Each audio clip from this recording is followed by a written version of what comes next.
The Count of Monte Cristo, Chapter 11. The Corsican Ogre. At the sight of this agitation, Louis XVIII pushed from him violently the table at which he was sitting. "What ails you, Baron?" he exclaimed. "You appear quite aghast. Has your uneasiness anything to do with what M. de Blacas has told me and M. de Villefort has just confirmed?"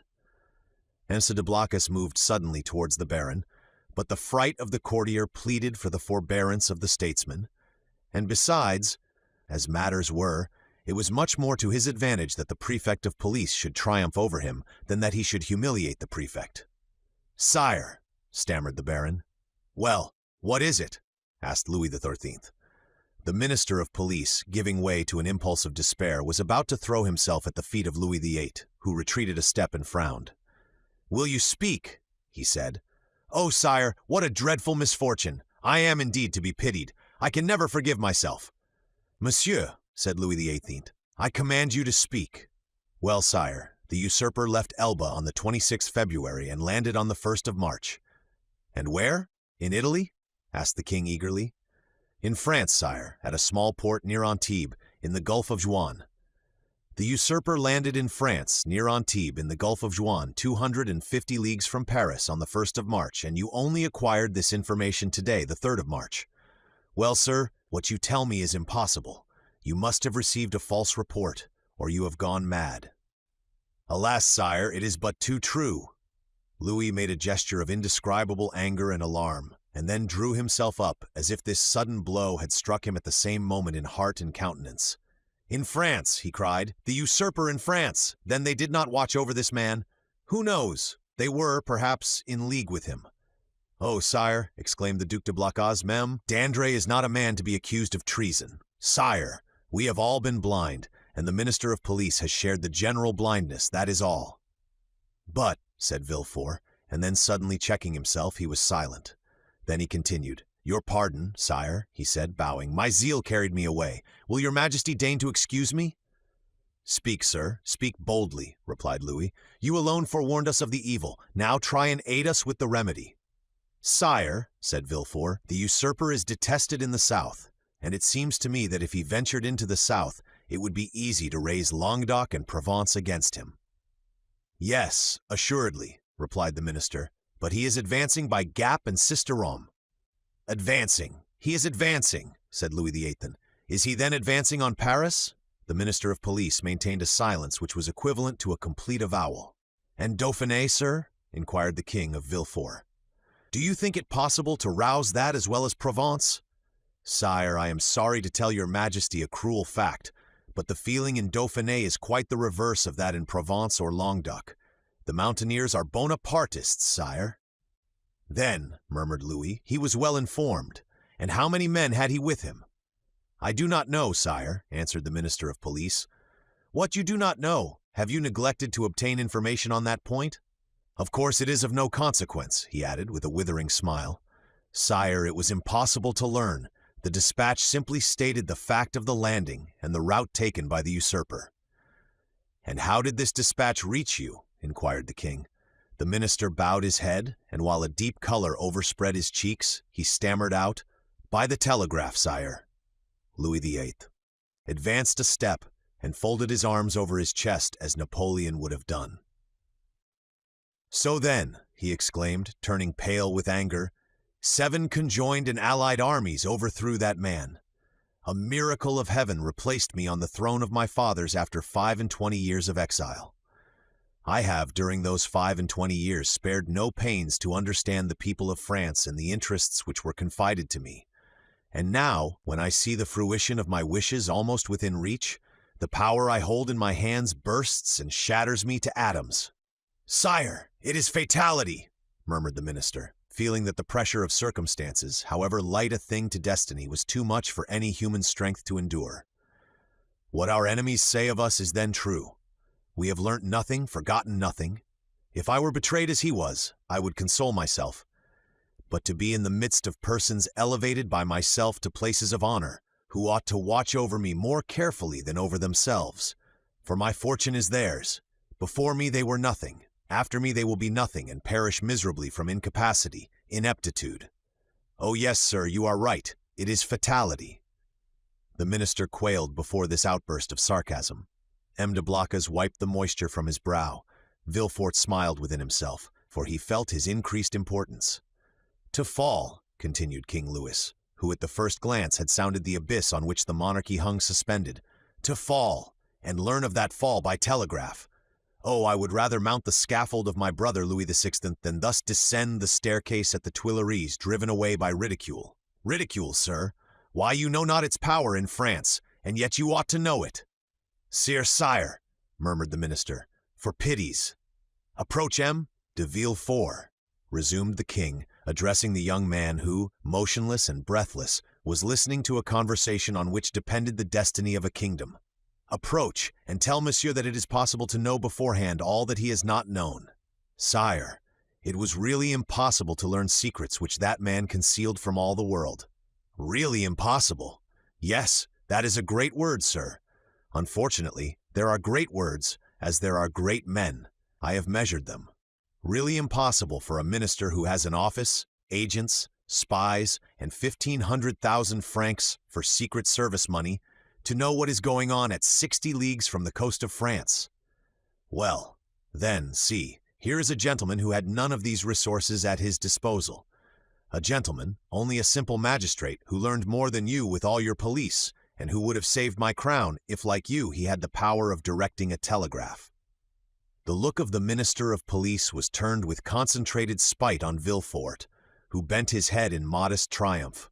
"I do not mean that for you, Blocas," continued Louis XVIII, "for if you have discovered nothing, at least you have had the good sense to persevere in your suspicions. Any other than yourself would have considered the disclosure of M.Z. de Villefort insignificant, or else dictated by venal ambition." These words were an allusion to the sentiments which the minister of police had uttered with so much confidence an hour before. Villefort understood the king's intent.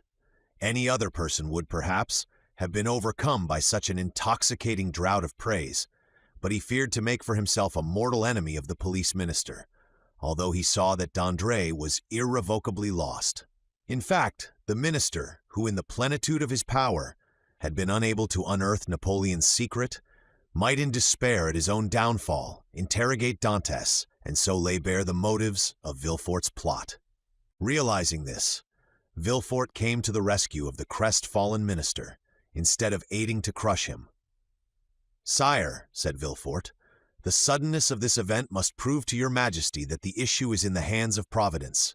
What your majesty is pleased to attribute to me as profound perspicacity is simply owing to chance, and I have profited by that chance, like a good and devoted servant. That's all.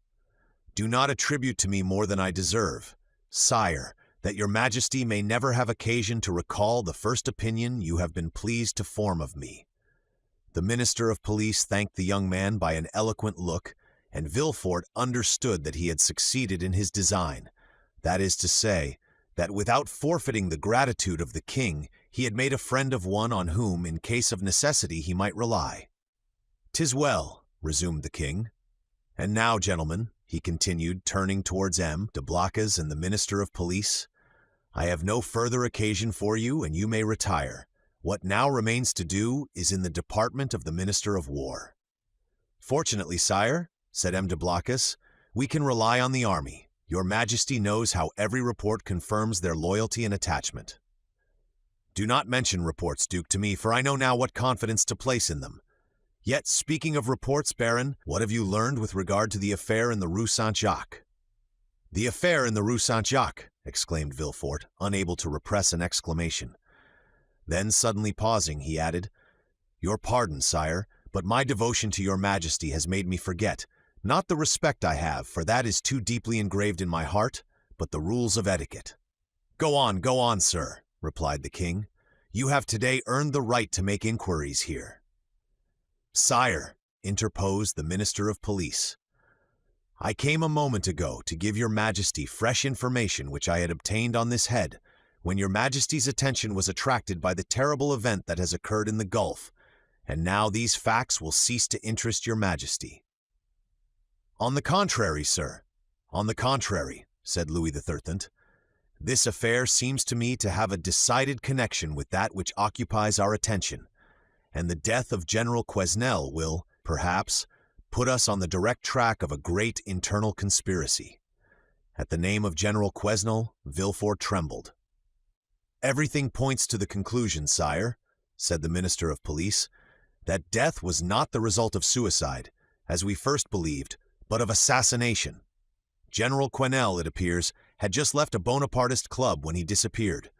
An unknown person had been with him that morning and made an appointment with him in the Rue Saint-Jacques. Unfortunately, the general's valet, who was dressing his hair at the moment when the stranger entered, heard the street mentioned, but did not catch the number. As the police minister related this to the king, Villefort, who looked as if his very life hung on the speaker's lips, turned alternately red and pale. The king looked towards him. "Do you not think with me, men de Villefort, that General Quesnel, whom they believed attached to the usurper, but who was really entirely devoted to me, has perished the victim of a Bonapartist ambush?" "It is probable, sire," replied Villefort. "But is this all that is known? They are on the track of the man who appointed the meeting with him." "On his track?" said Villefort. "Yes, the servant has given his description. He is a man of from 50 to 52 years of age, dark, with black eyes covered with shaggy eyebrows, and a thick moustache. He was dressed in a blue frock coat, buttoned up to the chin, and wore at his buttonhole the rosette of an officer of the Legion of Honor.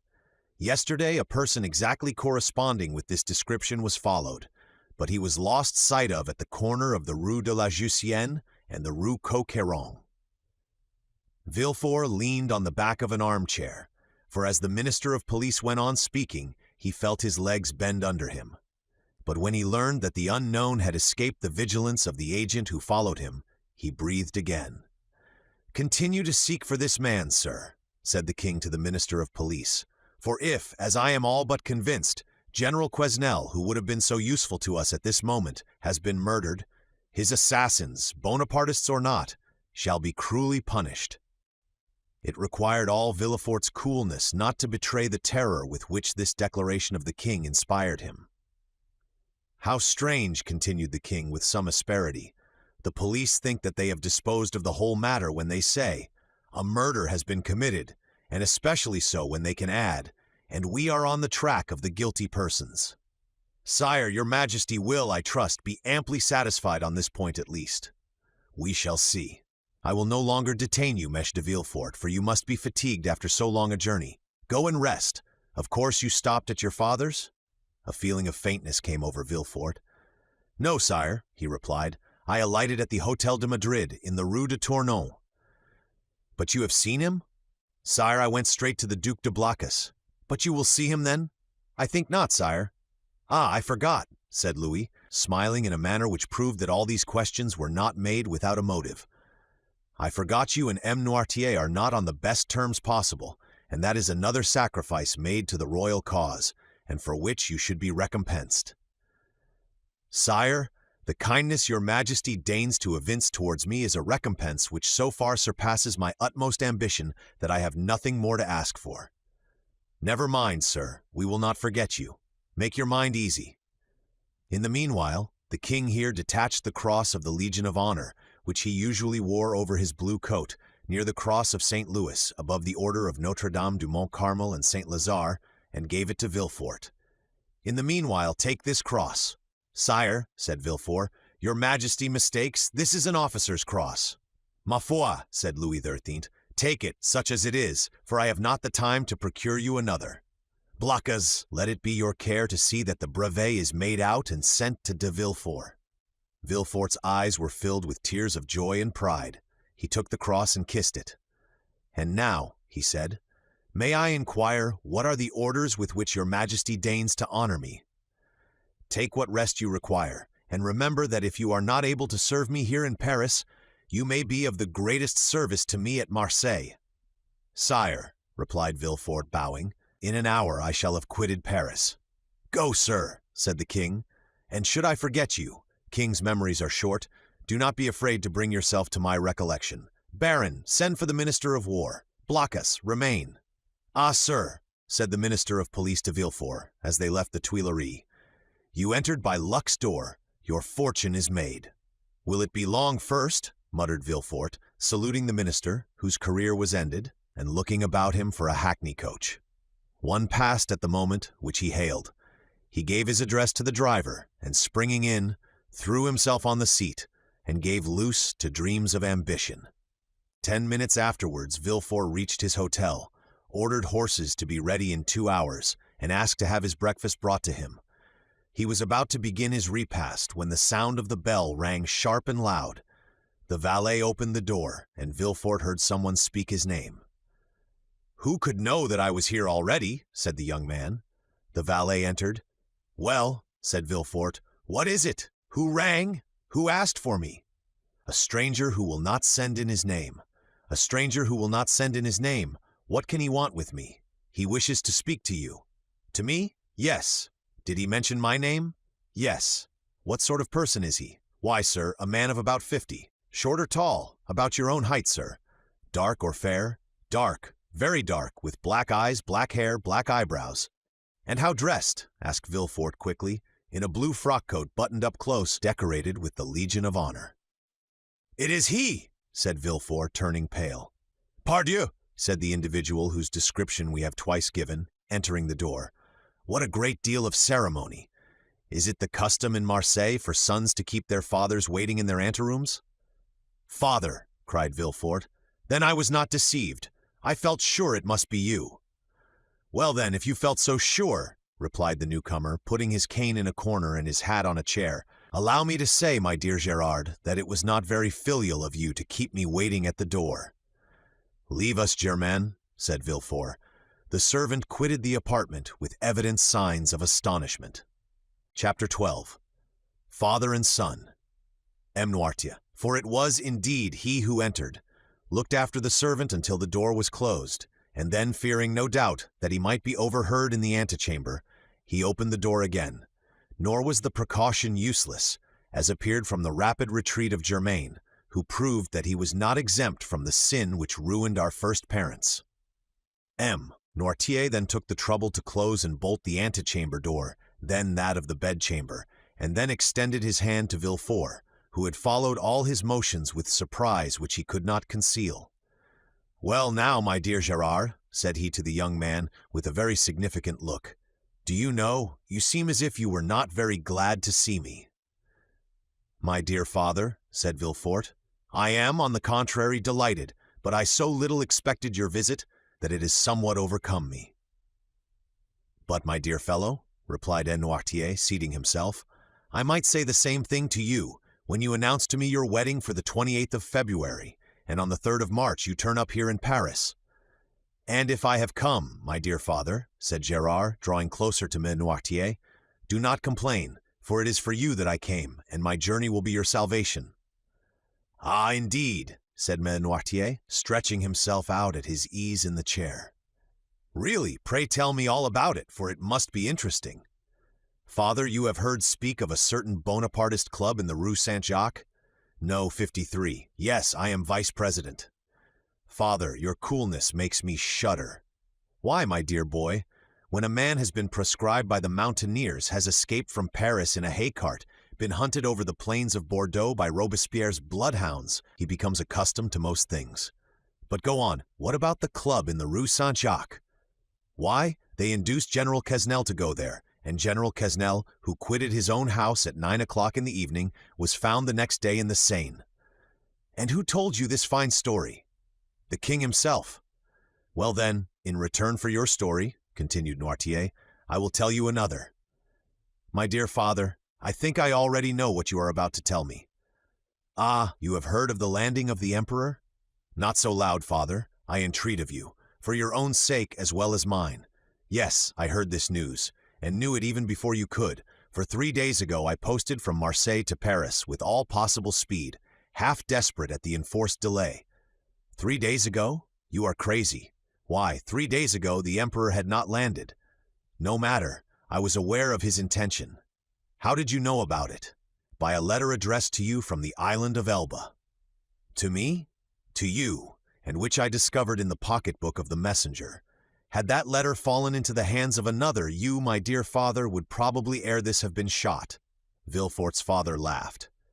"Come, come," said he. "Will the Restoration adopt imperial methods so promptly? Shot, my dear boy. What an idea! Where is the letter you speak of? I know you too well to suppose you would allow such a thing to pass you. I burnt it for fear that even a fragment should remain, for that letter must have led to your condemnation and the destruction of your future prospects," replied Noirtier. "Yes, I can easily comprehend that, but I have nothing to fear while I have you to protect me." "I do better than that, sir. I save you." "You do? Why, really, the thing becomes more and more dramatic. Explain yourself." "I must refer again to the club in the Rue Saint-Jacques. It appears that this club is rather a bore to the police. Why didn't they search more vigilantly? They would have found. They have not found, but they are on the track." "Yes, that's the usual phrase. I am quite familiar with it. When the police is at fault, it declares that it is on the track, and the government patiently awaits the day when it comes to say with a sneaking air that the track is lost. Yes, but they have found a corpse. The general has been killed, and in all countries they call that a murder." "A murder, do you call it? Why, there is nothing to prove that the general was murdered. People are found every day in the Seine, having thrown themselves in, or having been drowned from not knowing how to swim. Father, you know very well that the general was not a man to drown himself in despair, and people do not bathe in the Seine in the month of January. No, no, do not be deceived. This was murder in every sense of the word." "And who thus designated it?" "The king himself." "The king! I thought he was philosopher enough to allow that there was no murder in politics." "In politics, my dear fellow, you know, as well as I do, there are no men but ideas, no feelings but interests. In politics we do not kill a man, we only remove an obstacle, that is all. Would you like to know how matters have progressed? Well, I will tell you. It was thought reliance might be placed in General Quesnel. He was recommended to us from the island of Elba. One of us went to him and invited him to the Rue Saint-Jacques, where he would find some friends. He came there, and the plan was unfolded to him for leaving Elba, the projected landing, etc. When he had heard and comprehended all to the fullest extent, he replied that he was a royalist. Then all looked at each other. He was made to take an oath, and did so, but with such an ill grace that it was really tempting Providence to swear thus. And yet, in spite of that, the general was allowed to depart free, perfectly free. Yet he did not return home. What could that mean? Why, my dear fellow, that on leaving us he lost his way, that's all. A murder? Really, Villefort, you surprise me. You, a deputy procureur, to found an accusation on such bad premises. Did I ever say to you, when you were fulfilling your character as a royalist, and cut off the head of one of my party, "My son, you have committed a murder"? No, I said, "Very well, sir, you have gained the victory. Tomorrow, perchance, it will be our turn." But, father, take care. When our turn comes, our revenge will be sweeping. I do not understand you. You rely on the usurper's return? We do. You are mistaken. He will not advance 2 leagues into the interior of France without being followed, tracked, and caught like a wild beast. My dear fellow, the emperor is at this moment on the way to Grenoble. On the 10th or 12th he will be at Lyons, and on the 20th or 25th at Paris. The people will rise. Yes, to go and meet him. He has but a handful of men with him, and armies will be dispatched against him. Yes, to escort him into the capital. Really, my dear Gerard, you are but a child. You think yourself well informed because the telegraph has told you, 3 days after the landing, the usurper has landed at Cannes with several men. He is pursued. But where is he? What is he doing? You do not know at all, and in this way they will chase him to Paris without drawing a trigger. Grenoble and Lyons are faithful cities, and will oppose to him an impassable barrier. Grenoble will open her gates to him with enthusiasm. All Lyons will hasten to welcome him. Believe me, we are as well informed as you, and our police are as good as your own. Would you like a proof of it? Well, you wished to conceal your journey from me, and yet I knew of your arrival half an hour after you had passed the barrier. You gave your direction to no one but your postilion, yet I have your address, and in proof I am here the very instant you are going to sit at table. Ring, then, if you please, for a second knife, fork, and plate, and we will dine together." "Indeed," replied Villefort, looking at his father with astonishment, "you really do seem very well informed. The thing is simple enough. You who are in power have only the means that money produces. We who are in expectation have those which devotion prompts. Devotion, said Villefort with a sneer. Yes, devotion, for that is, I believe, the phrase for hopeful ambition.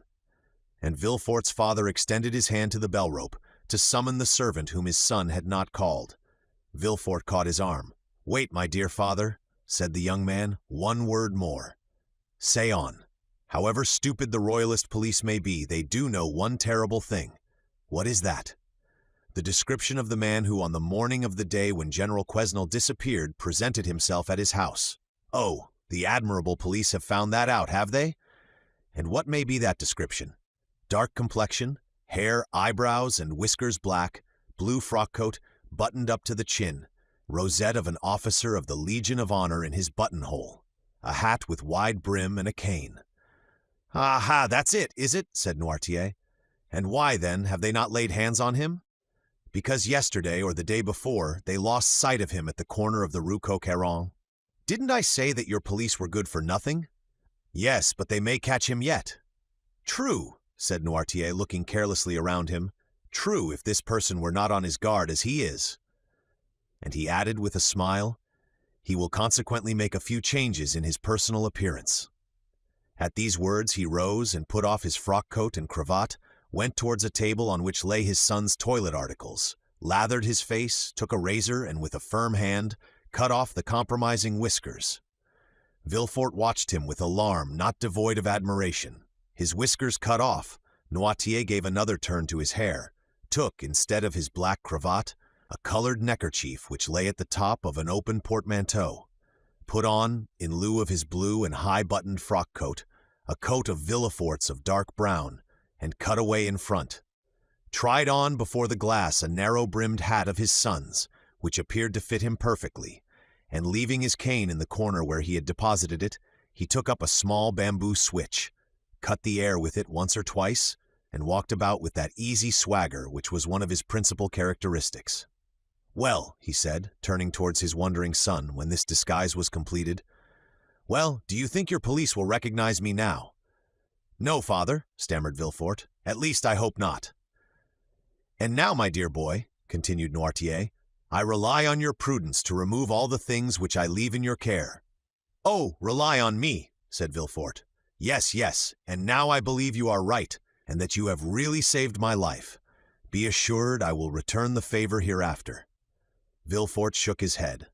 "You are not convinced yet? I hope, at least, that you may be mistaken. Shall you see the king again? Perhaps. Would you pass in his eyes for a prophet? Prophets of evil are not in favor at the court, father. True, but some day they do them justice, and supposing a second restoration, you would then pass for a great man. Well, what should I say to the king? Say this to him: Sire, you are deceived as to the feeling in France, as to the opinions of the towns and the prejudices of the army. He whom in Paris you call the Corsican Ogre, who at Nevers is styled the usurper, is already saluted as Bonaparte at Lyons and Emperor at Grenoble. You think he is tracked, pursued, captured. He is advancing as rapidly as his own eagles. The soldiers you believe to be dying with hunger, worn out with fatigue, ready to desert, gather like atoms of snow about the rolling ball as it hastens onward. Sire, go, leave France to its real master, to him who acquired it, not by purchase, but by right of conquest. Go, sire, not that you incur any risk, for your adversary is powerful enough to show you mercy, but because it would be humiliating for a grandson of St. Louis to owe his life to the man of Arcola, Marengo, Austerlitz. Tell him this, Gerard, or rather, tell him nothing. Keep your journey a secret. Do not boast of what you have come to Paris to do, or have done. Return with all speed. Enter Marseilles at night, and your house by the back door, and there remain quiet, submissive, secret, and, above all, inoffensive. For this time, I swear to you, we shall act like powerful men who know their enemies. Go, my son. Go, my dear Gerard, and by your obedience to my paternal orders, or if you prefer it, friendly counsels, we will keep you in your place. This will be, added Noirtier with a smile, one means by which you may a second time save me if the political balance should some day take another turn and cast you aloft while hurling me down. Adieu, my dear Gerard, and at your next journey alight at my door. Noirtier left the room when he had finished, with the same calmness that had characterized him during the whole of this remarkable and trying conversation. Villefort, pale and agitated, ran to the window, put aside the curtain, and saw him pass, cool and collected, by 2 or 3 ill-looking men at the corner of the street, who were there, perhaps, to arrest a man with black whiskers and a blue frock-coat and hat with broad brim. Villefort stood watching, breathless, until his father had disappeared at the Rue Bussy. Then he turned to the various articles he had left behind him, put the black cravat and blue frock-coat at the bottom of the portmanteau, threw the hat into a dark closet, broke the cane into small bits and flung it in the fire, put on his traveling cap, and calling his valet, checked with a look the 1,000 questions he was ready to ask, paid his bill, sprang into his carriage, which was ready, learned at Lyons that Bonaparte had entered Grenoble, and in the midst of the tumult which prevailed along the road, at length reached Marseille, a prey to all the hopes and fears which enter into the heart of man, with ambition and its first successes. Chapter 13. The 100 Days. M. Noirtier was a true prophet, and things progressed rapidly as he had predicted. Everyone knows the history of the famous return from Elba, a return which was unprecedented in the past, and will probably remain without a counterpart in the future.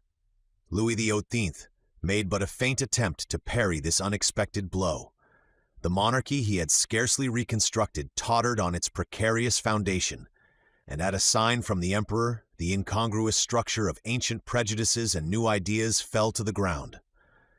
Villefort, therefore, gained nothing save the king's gratitude, which was rather likely to injure him at the present time, and the cross of the Legion of Honor, which he had the prudence not to wear, although Endiblacus had duly forwarded the brevet. Napoleon would, doubtless, have deprived Villefort of his office had it not been for Noirtier, who was all-powerful at court, and thus the Girondin of '93 and the senator of 1806 protected him who so lately had been his protector. All Villefort's influence barely enabled him to stifle the secret Dantes had so nearly divulged. The king's procureur alone was deprived of his office, being suspected of royalism.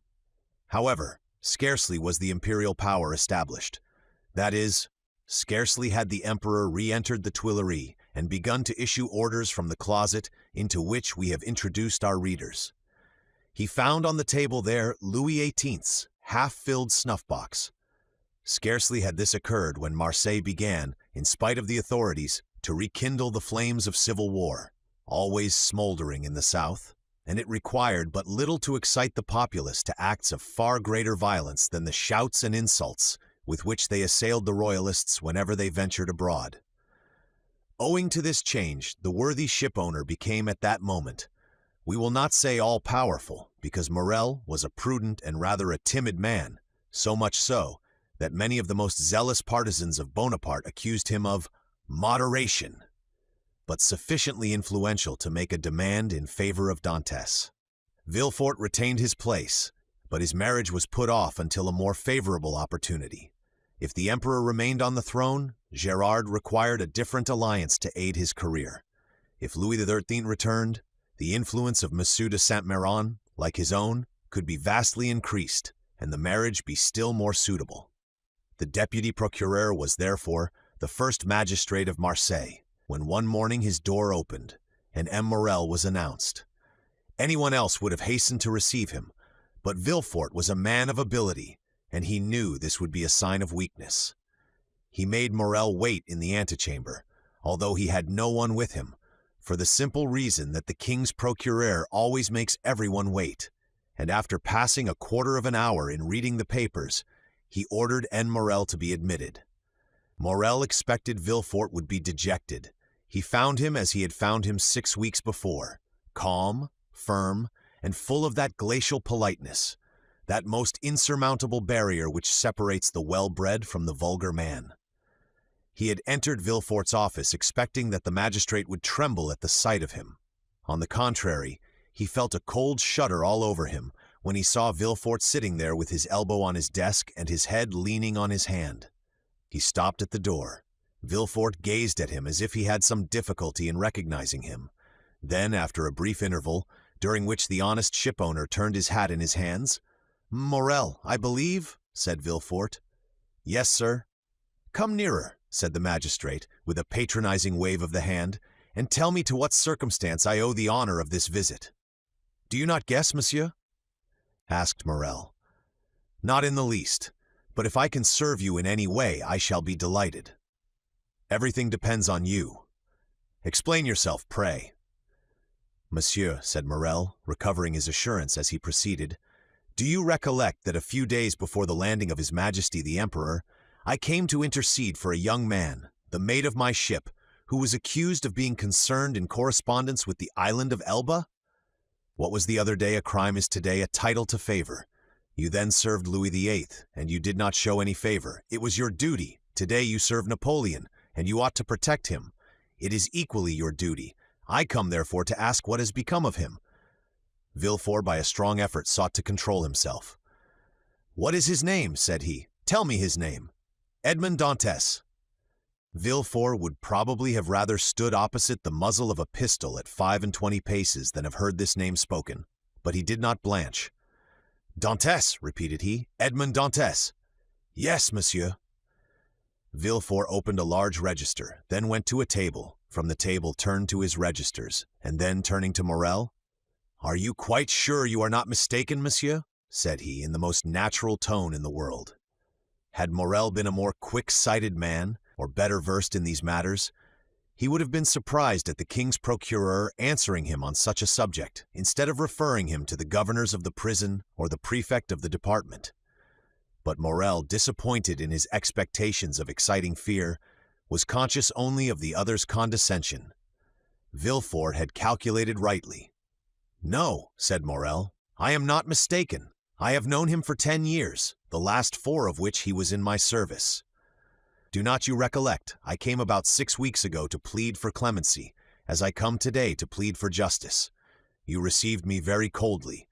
Oh, the royalists were very severe with the Bonapartists in those days." "Monsieur," returned Villefort, "I was then a royalist, because I believed the Bourbons not only the heirs to the throne, but the chosen of the nation. The miraculous return of Napoleon has conquered me. The legitimate monarch is he who is loved by his people." "That's right," cried Morrel. "I like to hear you speak thus, and I augur well for Edmond from it." "Wait a moment," said Villefort, turning over the leaves of a register. "I have it, a sailor who was about to marry a young Catalan girl. I recollect now. It was a very serious charge." "How so?" "You know that when he left here he was taken to the Palais de Justice." "Well?" "I made my report to the authorities at Paris, and a week after he was carried off." "Carried off?" said Morrel. "What can they have done with him?" "Oh, he has been taken to Fenestrelles, to Pignerol, or to the Sainte Marguerite Islands. Some fine morning he will return to take command of your vessel. Come when he will, it shall be kept for him. But how is it he is not already returned? It seems to me the first care of government should be to set at liberty those who have suffered for their adherence to it." "Do not be too hasty, Morrel," replied Villefort. "The order of imprisonment came from high authority, and the order for his liberation must proceed from the same source. And, as Napoleon has scarcely been reinstated a fortnight, the letters have not yet been forwarded." "But," said Morrel, "is there no way of expediting all these formalities, of releasing him from arrest?" "There has been no arrest." "How?" "It is sometimes essential to government to cause a man's disappearance without leaving any traces, so that no written forms or documents may defeat their wishes." "It might be so under the Bourbons, but at present—" "It has always been so, my dear Morrel, since the reign of Louis XIV. The emperor is more strict in prison discipline than even Louis himself, and the number of prisoners whose names are not on the register is incalculable. Had Morrel even any suspicions, so much kindness would have dispelled them." "Well, M. de Villefort, how would you advise me to act?" asked he. "Petition the minister." "Oh, I know what that is. The minister receives 200 petitions every day and does not read 3. That is true, but he will read a petition countersigned and presented by me. And will you undertake to deliver it?" "With the greatest pleasure. Dantès was then guilty, and now he is innocent, and it is as much my duty to free him as it was to condemn him." Villefort thus forestalled any danger of an inquiry, which, however improbable it might be, if it did take place, would leave him defenseless. But how shall I address the minister? Sit down there, said Villefort, giving up his place to Morrel, and write what I dictate. Will you be so good? Certainly, but lose no time. We have lost too much already. That is true. Only think what the poor fellow may even now be suffering.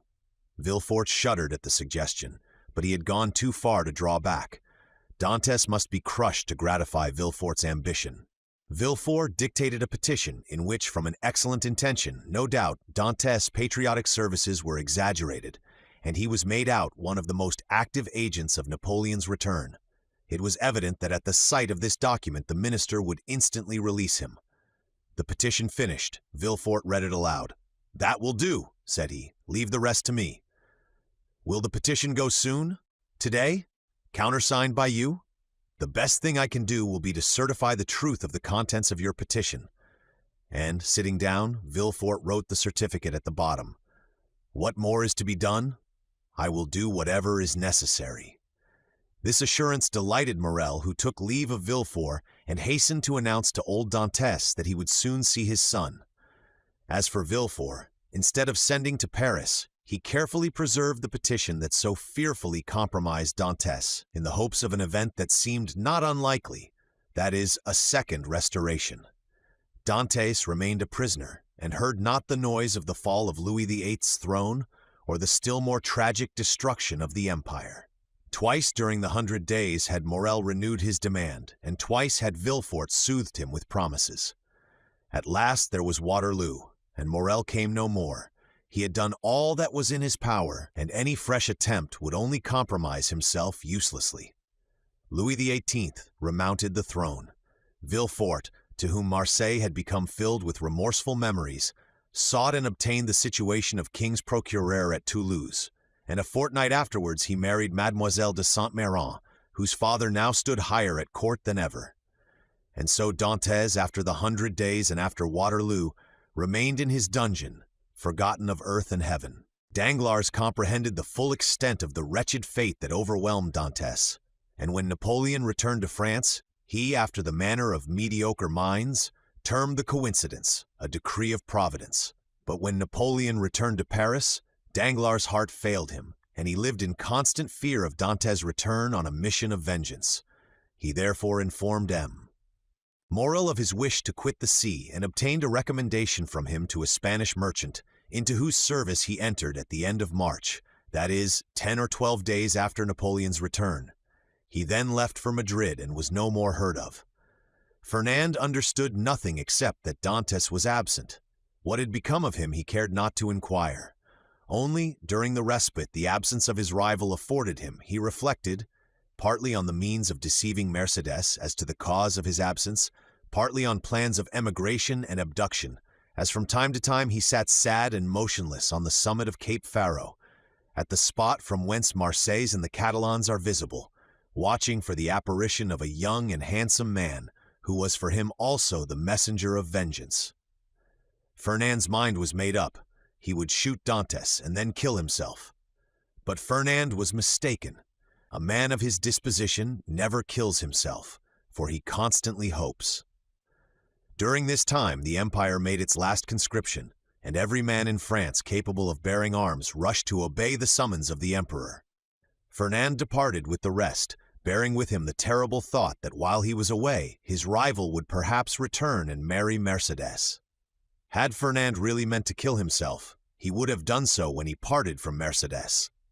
His devotion and the compassion he showed for her misfortunes produced the effect they always produce on noble minds. Mercédès had always had a sincere regard for Fernand, and this was now strengthened by gratitude. "My brother," said she, as she placed his knapsack on his shoulders, "be careful of yourself, for if you are killed, I shall be alone in the world." These words carried a ray of hope into Fernand's heart. Should Dantès not return, Mercédès might one day be his. Mercédès was left alone face to face with the vast plain that had never seemed so barren, and the sea that had never seemed so vast. Bathed in tears, she wandered about the Catalan village. Sometimes she stood mute and motionless as a statue, looking towards Marseille, at other times gazing on the sea, and debating as to whether it were not better to cast herself into the abyss of the ocean, and thus end her woes. It was not want of courage that prevented her putting this resolution into execution, but her religious feelings came to her aid and saved her. Caderousse was, like Fernand, enrolled in the army, but being married and 8 years older, he was merely sent to the frontier. Old Dantes, who was only sustained by hope, lost all hope at Napoleon's downfall. 5 months after he had been separated from his son, and almost at the hour of his arrest, he breathed his last in Mercédès, arms. M. Morel paid the expenses of his funeral and a few small debts the poor old man had contracted. There was more than benevolence in this action. There was courage. The South was aflame, and to assist, even on his deathbed, the father of so dangerous a Bonapartist as Dantes was stigmatized as a crime.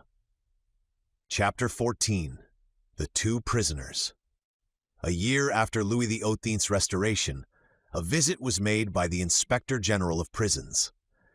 Dantes, in his cell, heard the noise of preparation, sounds that at the depth where he lay would have been inaudible to any but the ear of a prisoner, who could hear the splash of the drop of water that every hour fell from the roof of his dungeon. He guessed something uncommon was passing among the living, but he had so long ceased to have any intercourse with the world that he looked upon himself as dead. The inspector visited, one after another, the cells and dungeons of several of the prisoners, whose good behavior or stupidity recommended them to the clemency of the government. He inquired how they were fed, and if they had any request to make. The universal response was that the fare was detestable, and that they wanted to be set free. The inspector asked if they had anything else to ask for. They shook their heads. What could they desire beyond their liberty? The inspector turned smilingly to the governor. I do not know what reason government can assign for these useless visits. When you see one prisoner, you see all, always the same thing, ill-fed and innocent. Are there any others? Yes, the dangerous and mad prisoners are in the dungeons. Let us visit them, said the inspector with an air of fatigue. We must play the farce to the end. Let us see the dungeons. Let us first send for 2 soldiers, said the governor.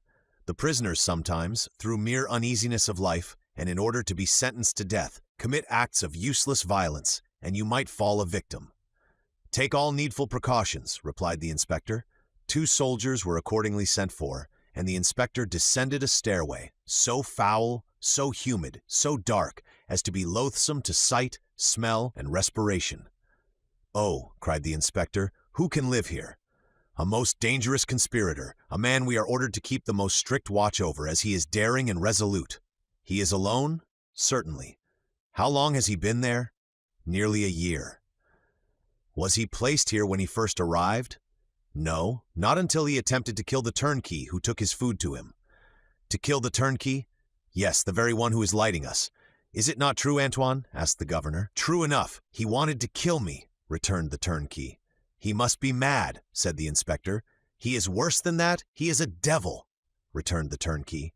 Shall I complain of him? Demanded the inspector. Oh no, it is useless. Besides, he is almost mad now, and in another year he will be quite so. So much the better for him. He will suffer less, said the inspector. He was, as this remark shows, a man full of philanthropy and in every way fit for his office. You are right, sir, replied the governor. And this remark proves that you have deeply considered the subject. Now we have in a dungeon about 20 feet distant, and to which you descend by another stair, an old abbé, formerly leader of a party in Italy, who has been here since 1811, and in 1813 he went mad, and the change is astonishing. He used to weep, he now laughs. He grew thin, he now grows fat. You had better see him, for his madness is amusing. I will see them both, returned the inspector. I must conscientiously perform my duty. This was the inspector's first visit. He wished to display his authority. Let us visit this one first, added he. By all means, replied the governor, and he signed to the turnkey to open the door. At the sound of the key turning in the lock and the creaking of the hinges, Dantes, who was crouched in a corner of the dungeon, whence he could see the ray of light that came through a narrow iron grating above, raised his head. Seeing a stranger, escorted by 2 turnkeys holding torches and accompanied by 2 soldiers, and to whom the governor spoke bareheaded, Dantes, who guessed the truth, and that the moment to address himself to the superior authorities was come, sprang forward with clasped hands. The soldiers interposed their bayonets, for they thought that he was about to attack the inspector, and the latter recoiled 2 or 3 steps. Dantes saw that he was looked upon as dangerous. Then, infusing all the humility he possessed into his eyes and voice, he addressed the inspector and sought to inspire him with pity. The inspector listened attentively. Then, turning to the governor, observed, "He will become religious. He is already more gentle. He is afraid and retreated before the bayonets. Madmen are not afraid of anything. I made some curious observations on this at Charenton." Then, turning to the prisoner, "What is it you want?" said he. "I want to know what crime I have committed, to be tried, and if I am guilty, to be shot, if innocent, to be set at liberty." "Are you well fed?" said the inspector. "I believe so. I don't know. It's of no consequence. What matters really, not only to me, but to officers of justice and the king, is that an innocent man should languish in prison, the victim of an infamous denunciation, to die here cursing his executioners." "You are very humble today," remarked the governor. "You are not so always. The other day, for instance, when you tried to kill the turnkey." "It is true, sir, and I beg his pardon, for he has always been very good to me, but I was mad." "And you are not so any longer?" "No, captivity has subdued me. I have been here so long." "So long? When were you arrested, then?" asked the inspector. "The 28th of February, 1815, at 2:30 in the afternoon. Today is the 30th of July, 1816. Why, it is but 17 months." "Only 17 months," replied Dantes. "Oh, you do not know what is 17 months in prison. 17 ages, rather, especially to a man who, like me, had arrived at the summit of his ambition. To a man who, like me, was on the point of marrying a woman he adored, who saw an honorable career opened before him, and who loses all in an instant, who sees his prospects destroyed, and is ignorant of the fate of his affianced wife, and whether his aged father be still living. 17 months' captivity to a sailor accustomed to the boundless ocean is a worse punishment than human crime ever merited. Have pity on me, then, and ask for me, not intelligence, but a trial, not pardon, but a verdict. A trial, sir, I ask only for a trial.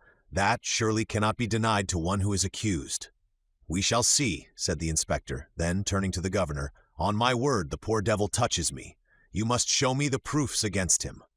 "Certainly, but you will find terrible charges." "Monsieur," continued Dantes, "I know it is not in your power to release me, but you can plead for me, you can have me tried, and that is all I ask.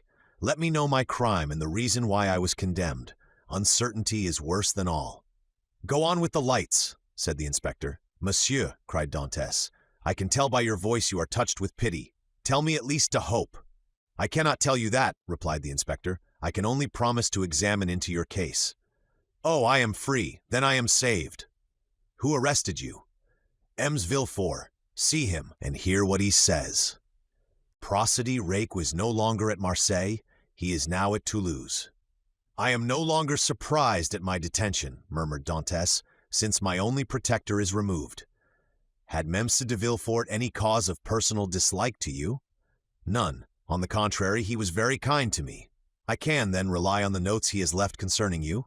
"Entirely. That is well. Wait patiently, then." Dantes fell on his knees and prayed earnestly. The door closed, but this time a fresh inmate was left with Dantes, hope. "Will you see the register at once?" asked the governor, "or proceed to the other cell?" "Let us visit them all," said the inspector. "If I once went up those stairs, I should never have the courage to come down again. Ah, this one is not like the other, and his madness is less affecting than this one's display of reason. What is his folly? He fancies he possesses an immense treasure. The first year he offered government 1,000,000 of francs for his release, the second 2, the third 3, and so on progressively. He is now in his 5th year of captivity. He will ask to speak to you in private and offer you 5 millions. "How curious! What is his name?" "The Abbé Faria." "No, 27, said the inspector. "It is here. Unlock the door, Antoine." The turnkey obeyed, and the inspector gazed curiously into the chamber of the mad abbé, as the prisoner was usually called. In the center of the cell, in a circle traced with a fragment of plaster detached from the wall, sat a man whose tattered garments scarcely covered him. He was drawing in this circle geometrical lines, and seemed as much absorbed in his problem as Archimedes was when the soldier of Marcellus slew him. He did not move at the sound of the door, and continued his calculations until the flash of the torches lighted up with an unwonted glare the somber walls of his cell.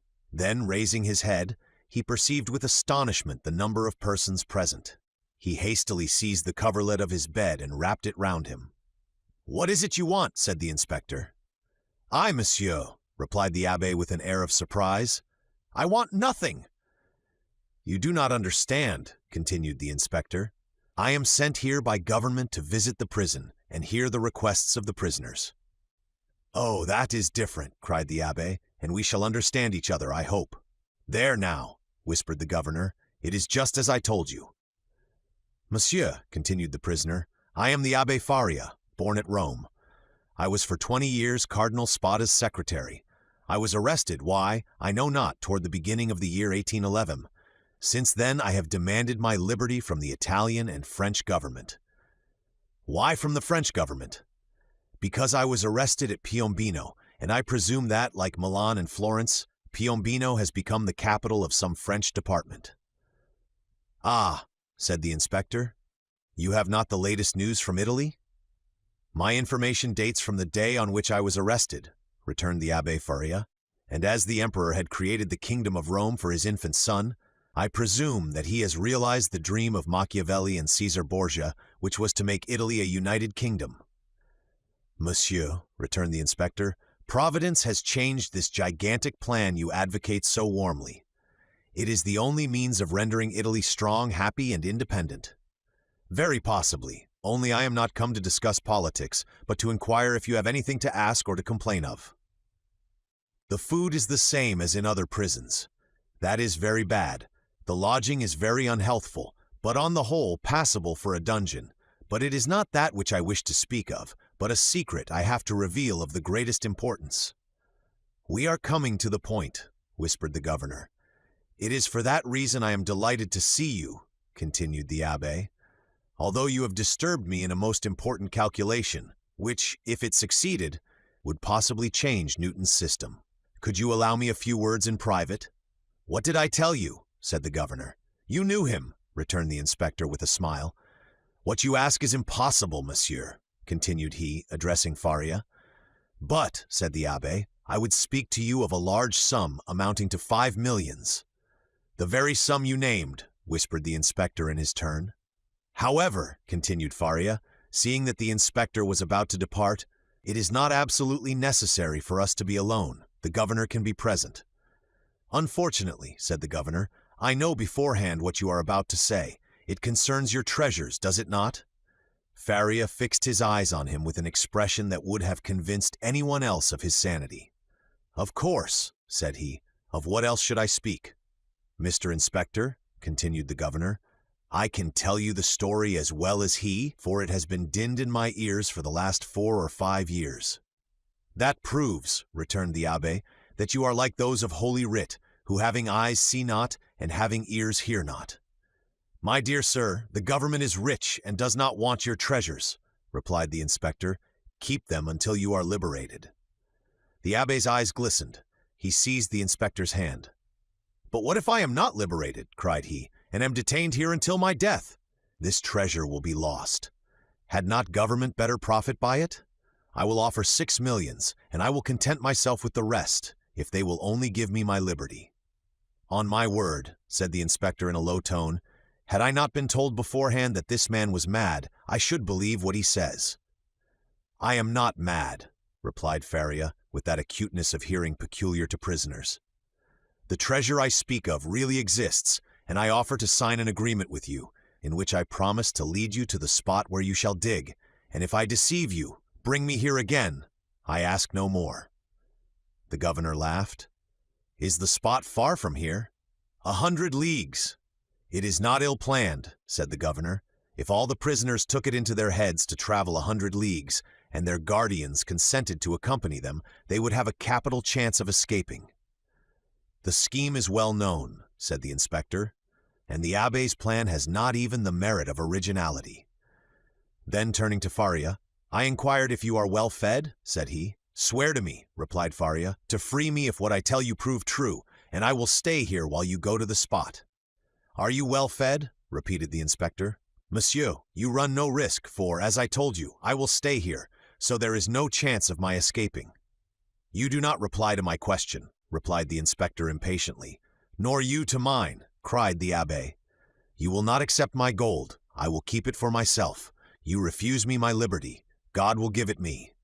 And the abbé, casting away his coverlet, resumed his place and continued his calculations. "What is he doing there?" said the inspector. "Counting his treasures," replied the governor. Faria replied to this sarcasm with a glance of profound contempt. They went out. The turnkey closed the door behind them. "He was wealthy once, perhaps," said the inspector, "or dreamed he was and awoke mad." "After all," said the inspector, "if he had been rich, he would not have been here." So the matter ended for the Abbé Faria. He remained in his cell, and this visit only increased the belief in his insanity. Caligula or Nero, those treasure-seekers, those desirers of the impossible, would have accorded to the poor wretch, in exchange for his wealth, the liberty he so earnestly prayed for. But the kings of modern times, restrained by the limits of mere probability, have neither courage nor desire.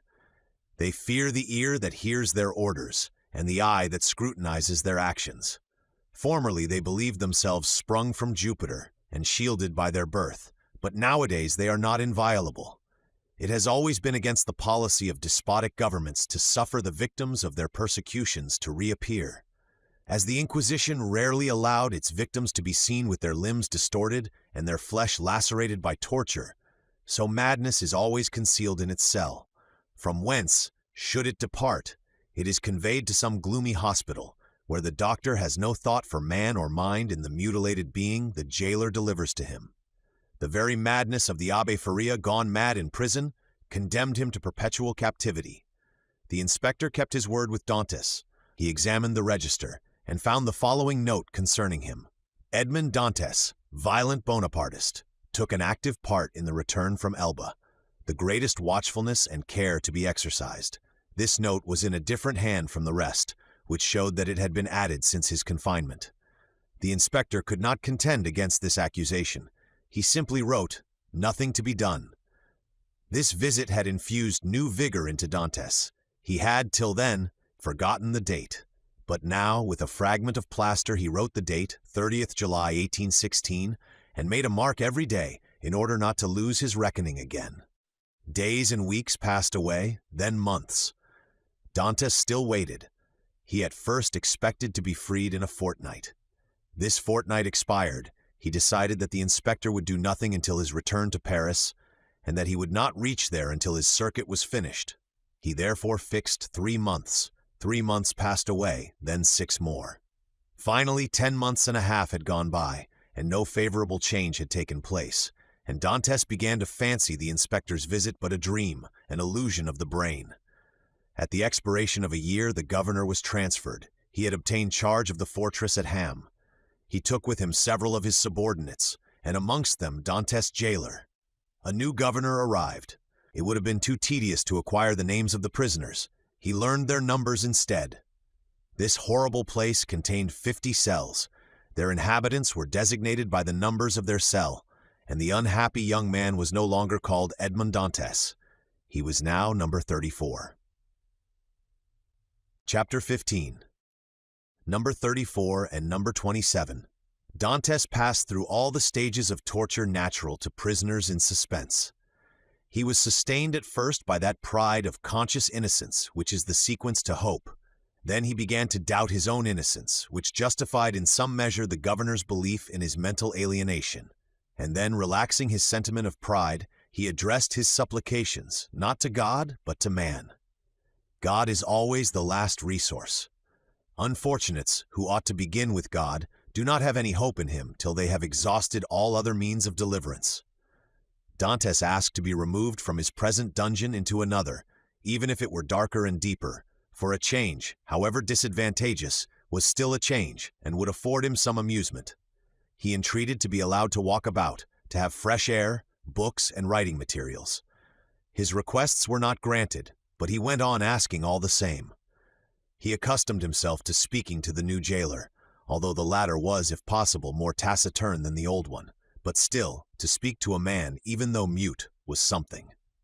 Dantes spoke for the sake of hearing his own voice. He had tried to speak when alone, but the sound of his voice terrified him.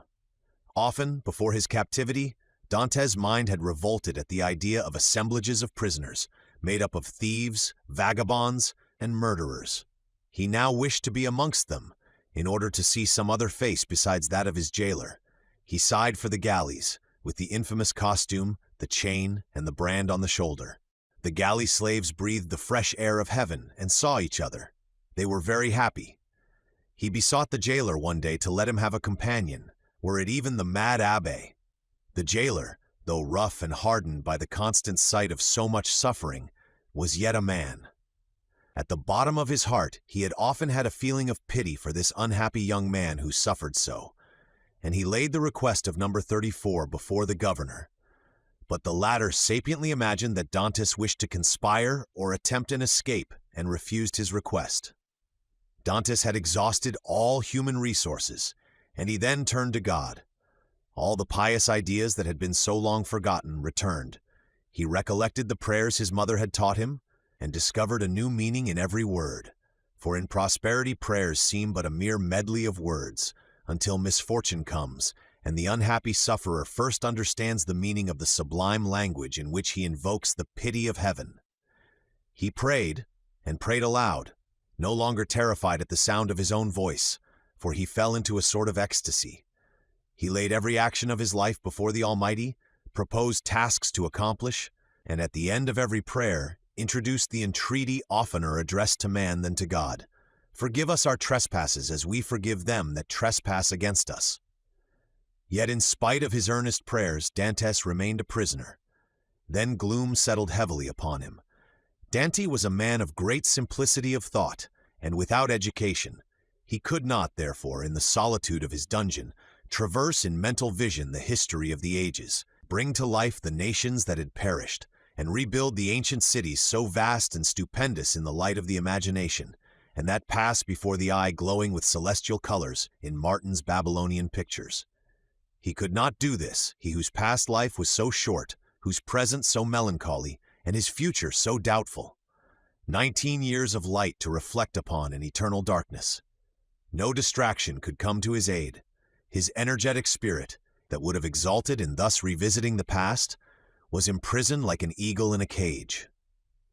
He clung to one idea, that of his happiness, destroyed, without apparent cause, by an unheard-of fatality.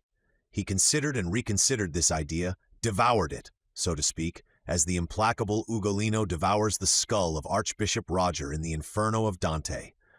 Rage supplanted religious fervor. Dantes uttered blasphemies that made his jailer recoil with horror, dashed himself furiously against the walls of his prison, wreaked his anger upon everything, and chiefly upon himself, so that the least thing, a grain of sand, a straw, or a breath of air that annoyed him, led to paroxysms of fury. Then the letter that Villefort had showed to him recurred to his mind, and every line gleamed forth in fiery letters on the wall like the Mene, Tekel Upharsin of Belshazzar.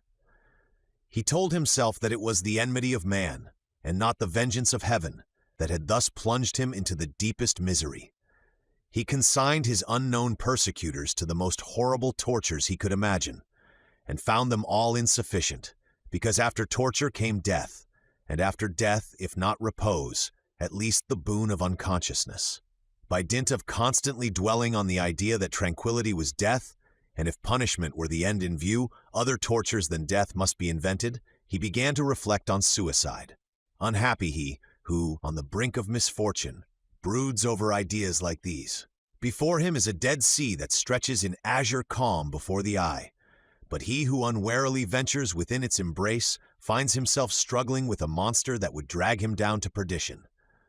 Once thus ensnared, unless the protecting hand of God snatch him thence, all is over, and his struggles but tend to hasten his destruction.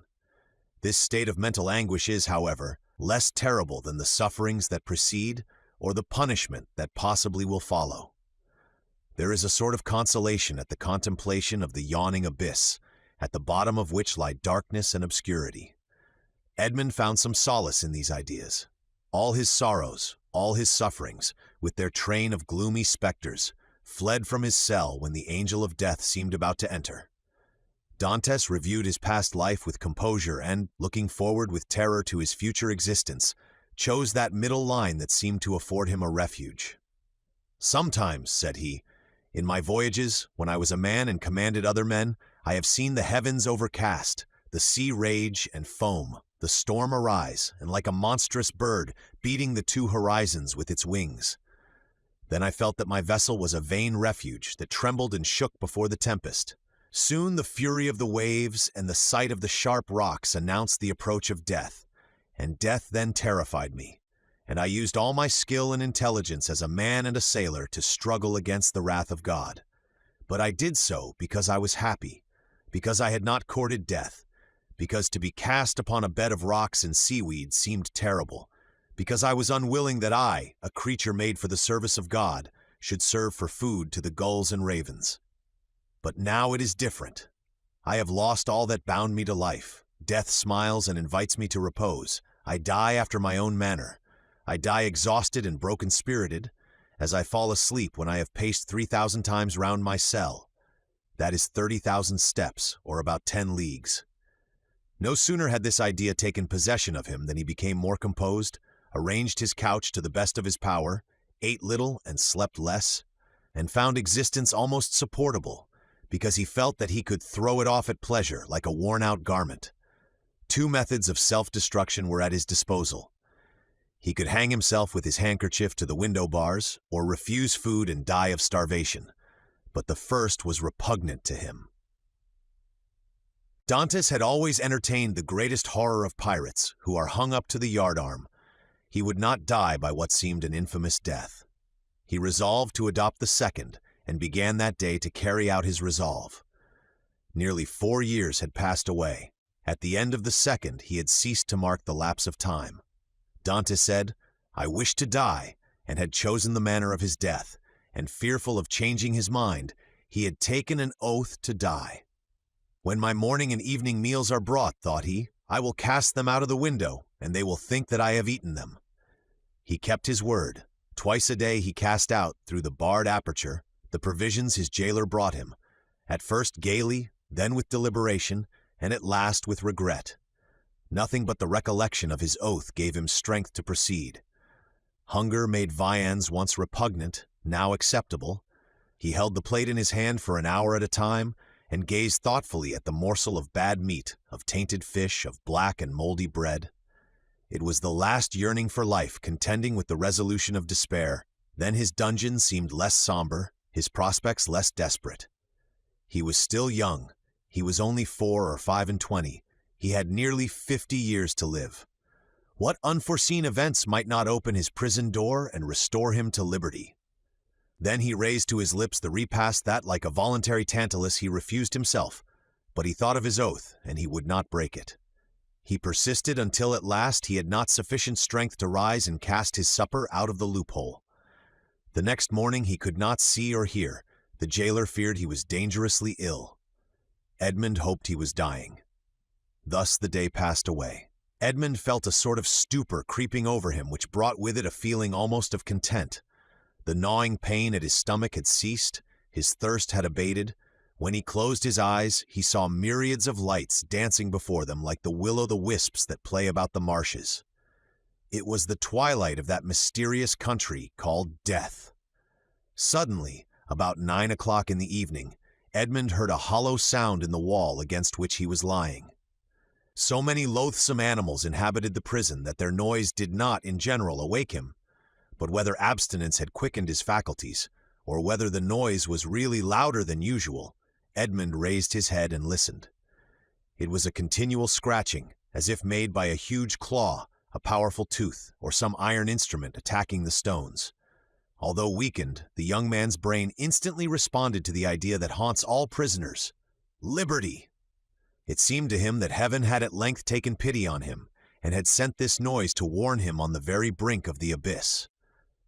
Perhaps one of those beloved ones he had so often thought of was thinking of him, and striving to diminish the distance that separated them.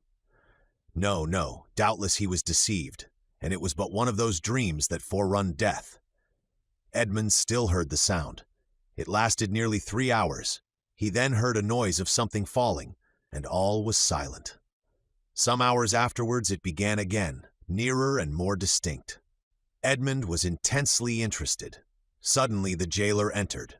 For a week since he had resolved to die, and during the 4 days that he had been carrying out his purpose, Edmund had not spoken to the attendant, had not answered him when he inquired what was the matter with him, and turned his face to the wall when he looked too curiously at him. But now the jailer might hear the noise and put an end to it, and so destroy a ray of something like hope that soothed his last moments. The jailer brought him his breakfast. Dantes raised himself up and began to talk about everything. About the bad quality of the food, about the coldness of his dungeon, grumbling and complaining, in order to have an excuse for speaking louder, and wearying the patience of his jailer, who out of kindness of heart had brought broth and white bread for his prisoner.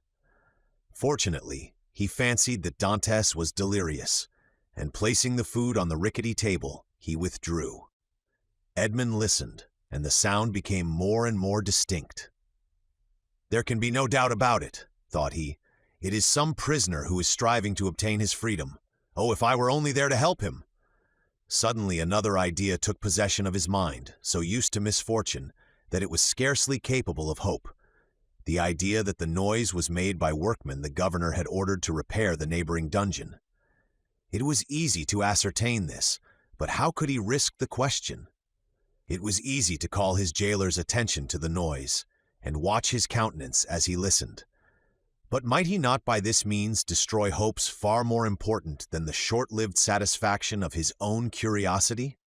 Unfortunately, Edmund's brain was still so feeble that he could not bend his thoughts to anything in particular. He saw but one means of restoring lucidity and clearness to his judgment. He turned his eyes towards the soup which the jailer had brought, rose, staggered towards it, raised the vessel to his lips, and drank off the contents with a feeling of indescribable pleasure. He had the resolution to stop with this. He had often heard that shipwrecked persons had died through having eagerly devoured too much food. Edmund replaced on the table the bread he was about to devour, and returned to his couch. He did not wish to die. He soon felt that his ideas became again collected.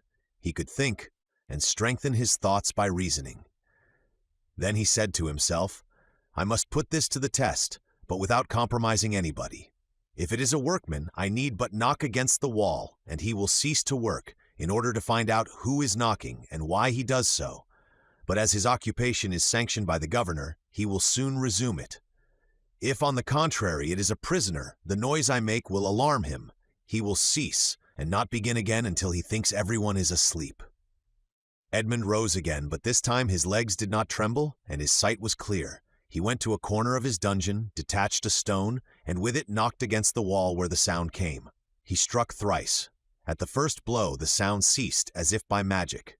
Edmund listened intently.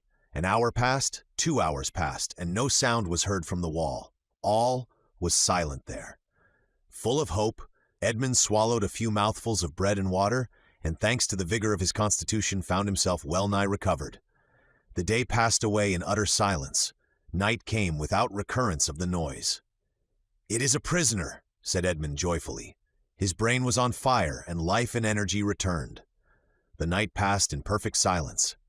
Edmund did not close his eyes. In the morning, the jailer brought him fresh provisions. He had already devoured those of the previous day. He ate these, listening anxiously for the sound, walking round and round his cell, shaking the iron bars of the loophole, restoring vigor and agility to his limbs by exercise, and so preparing himself for his future destiny. At intervals he listened to learn if the noise had not begun again, and grew impatient at the prudence of the prisoner, who did not guess he had been disturbed by a captive as anxious for liberty as himself. 3 days passed, 72 long tedious hours which he counted off by minutes. At length one evening, as the jailer was visiting him for the last time that night, Dantes, with his ear for the 100th time at the wall, fancied he heard an almost imperceptible movement among the stones. He moved away, walked up and down his cell to collect his thoughts, and then went back and listened. The matter was no longer doubtful. Something was at work on the other side of the wall. The prisoner had discovered the danger and had substituted a lever for a chisel. Encouraged by this discovery, Edmund determined to assist the indefatigable laborer. He began by moving his bed and looked around for anything with which he could pierce the wall, penetrate the moist cement, and displace a stone. He saw nothing. He had no knife or sharp instrument. The window grating was of iron, but he had too often assured himself of its solidity. All his furniture consisted of a bed, a chair, a table, a pail, and a jug. The bed had iron clamps, but they were screwed to the wood, and it would have required a screwdriver to take them off. The table and chair had nothing. The pail had once possessed a handle, but that had been removed. Dantes had but one resource, which was to break the jug and with one of the sharp fragments attack the wall. He let the jug fall on the floor, and it broke in pieces. Dantes concealed 2 or 3 of the sharpest fragments in his bed, leaving the rest on the floor. The breaking of his jug was too natural an accident to excite suspicion. Edmund had all the night to work in, but in the darkness he could not do much, and he soon felt that he was working against something very hard. He pushed back his bed and waited for day. All night he heard the subterranean workman, who continued to mine his way. Day came, the jailer entered. Dantes told him that the jug had fallen from his hands while he was drinking, and the jailer went grumblingly to fetch another, without giving himself the trouble to remove the fragments of the broken one. He returned speedily, advised the prisoner to be more careful, and departed. Dantes heard joyfully the key grate in the lock. He listened until the sound of steps died away, and then, hastily displacing his bed, saw by the faint light that penetrated into his cell that he had labored uselessly the previous evening in attacking the stone instead of removing the plaster that surrounded it. The damp had rendered it friable, and Dantes was able to break it off, in small morsels it is true, but at the end of half an hour he had scraped off a handful. A mathematician might have calculated that in 2 years, supposing that the rock was not encountered, a passage 20 feet long and 2 feet broad might be formed. The prisoner reproached himself with not having thus employed the hours he had passed in vain hopes, prayer, and despondency. During the 6 years that he had been imprisoned, what might he not have accomplished? This idea imparted new energy, and in 3 days he had succeeded, with the utmost precaution, in removing the cement and exposing the stonework. The wall was built of rough stones, among which, to give strength to the structure, blocks of hewn stone were at intervals embedded. It was one of these he had uncovered, and which he must remove from its socket. Dantes strove to do this with his nails, but they were too weak.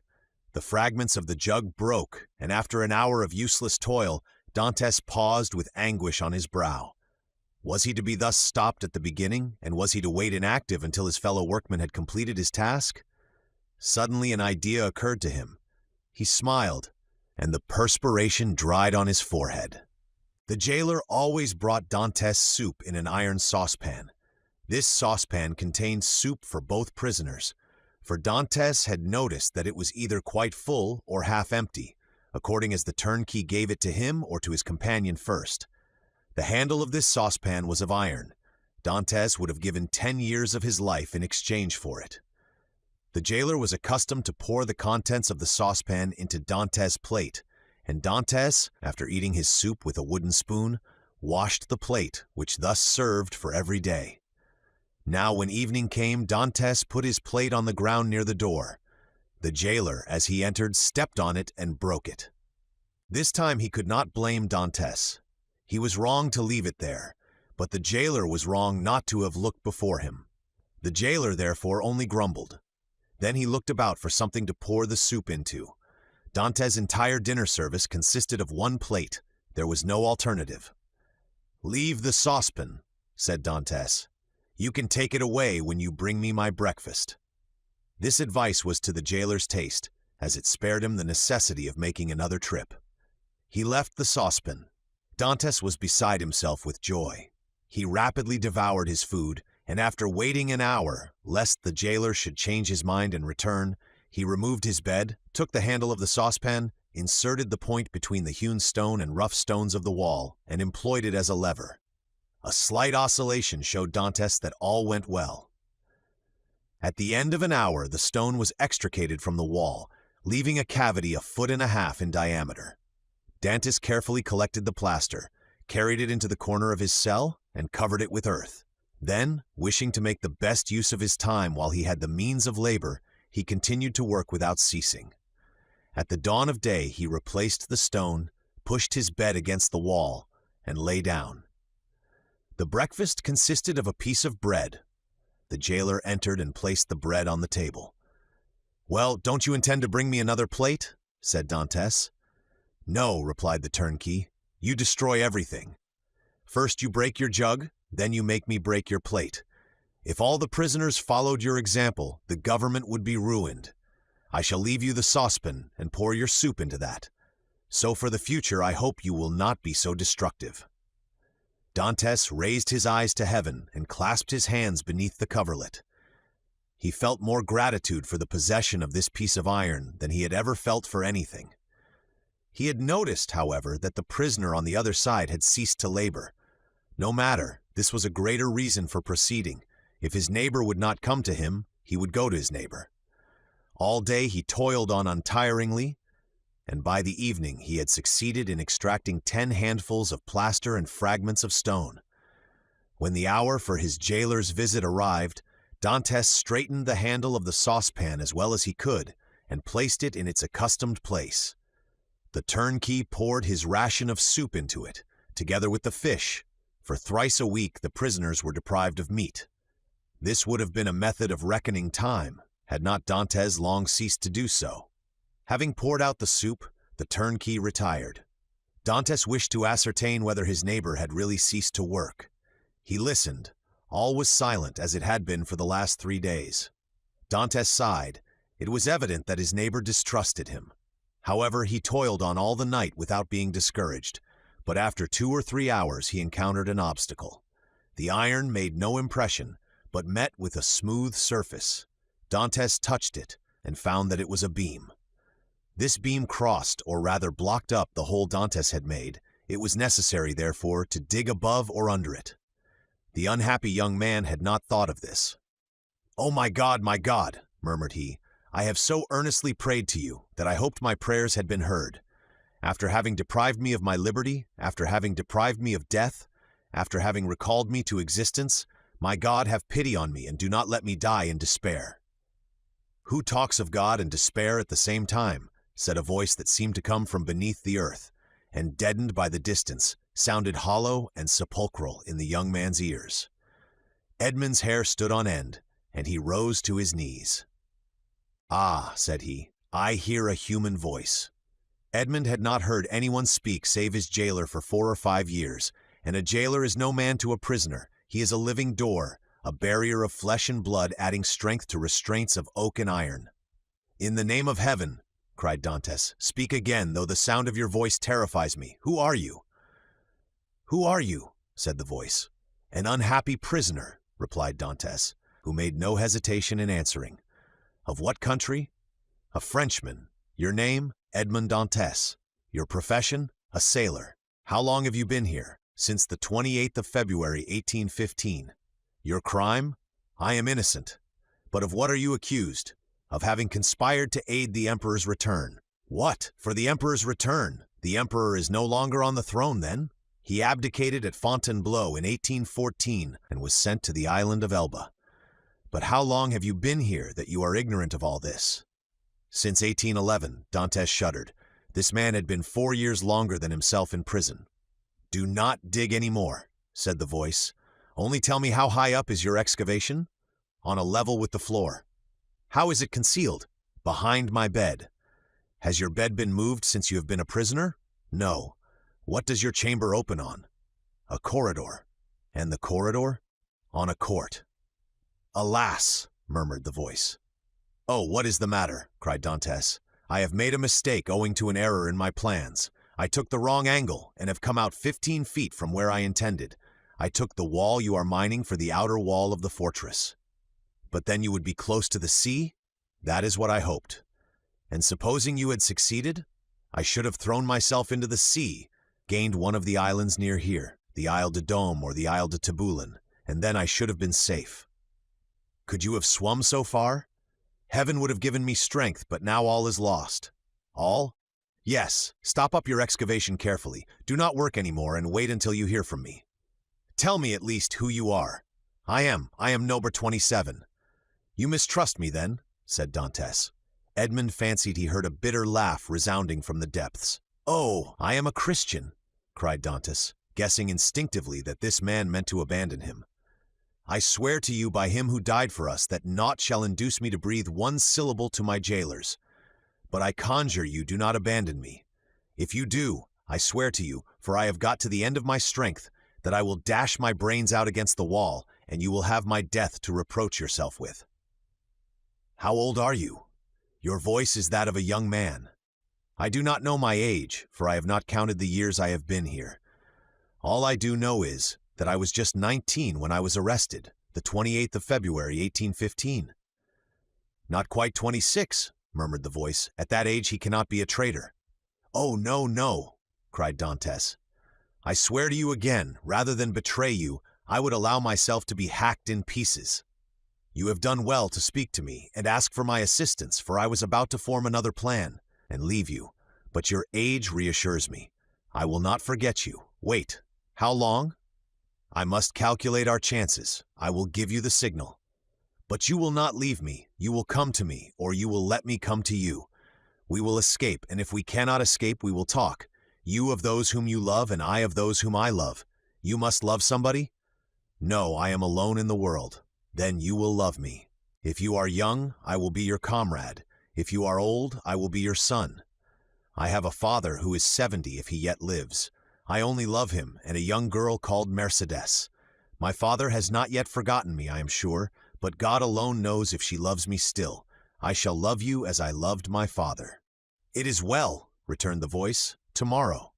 These few words were uttered with an accent that left no doubt of his sincerity. Dantes rose, dispersed the fragments with the same precaution as before, and pushed his bed back against the wall. He then gave himself up to his happiness. He would no longer be alone. He was, perhaps, about to regain his liberty. At the worst, he would have a companion, and captivity that is shared is but half captivity. Plaints made in common are almost prayers, and prayers where 2 or 3 are gathered together invoke the mercy of heaven. All day Dantes walked up and down his cell. He sat down occasionally on his bed, pressing his hand on his heart.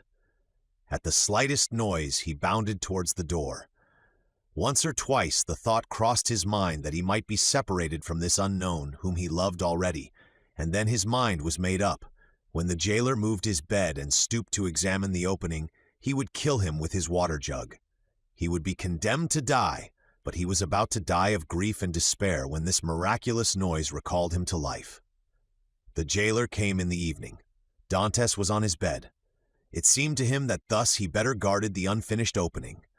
Doubtless there was a strange expression in his eyes, for the jailer said, "Come, are you going mad again?"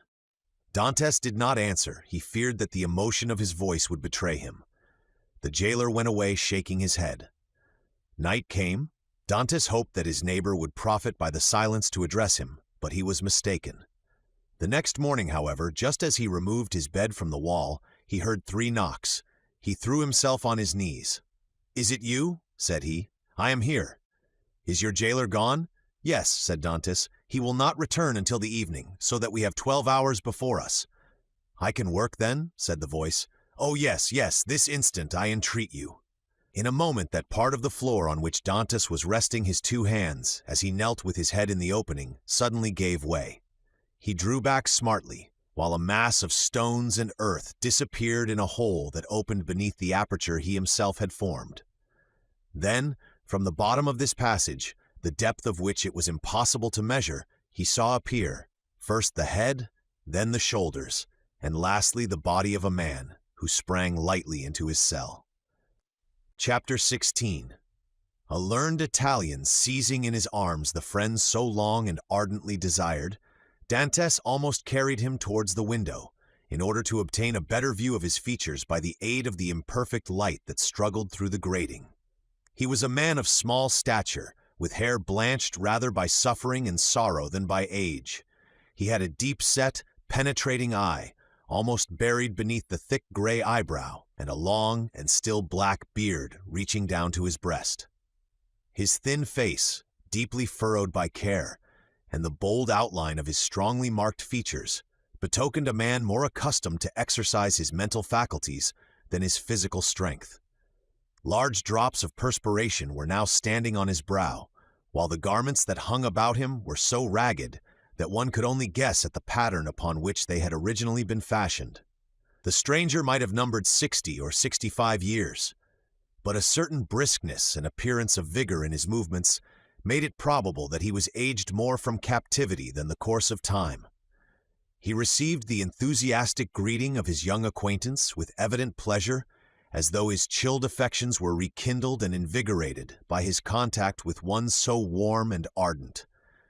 He thanked him with grateful cordiality for his kindly welcome, although he must at that moment have been suffering bitterly to find another dungeon where he had fondly reckoned on discovering a means of regaining his liberty.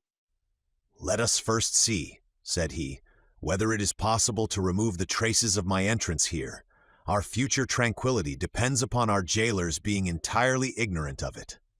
Advancing to the opening, he stooped and raised the stone easily in spite of its weight. Then, fitting it into its place, he said, "You removed this stone very carelessly, but I suppose you had no tools to aid you." "Why?" exclaimed Dantes with astonishment. "Do you possess any? I made myself some, and with the exception of a file, I have all that are necessary, a chisel, pincers, and lever. Oh, how I should like to see these products of your industry and patience. Well, in the first place, here is my chisel." So saying, he displayed a sharp, strong blade with a handle made of beechwood.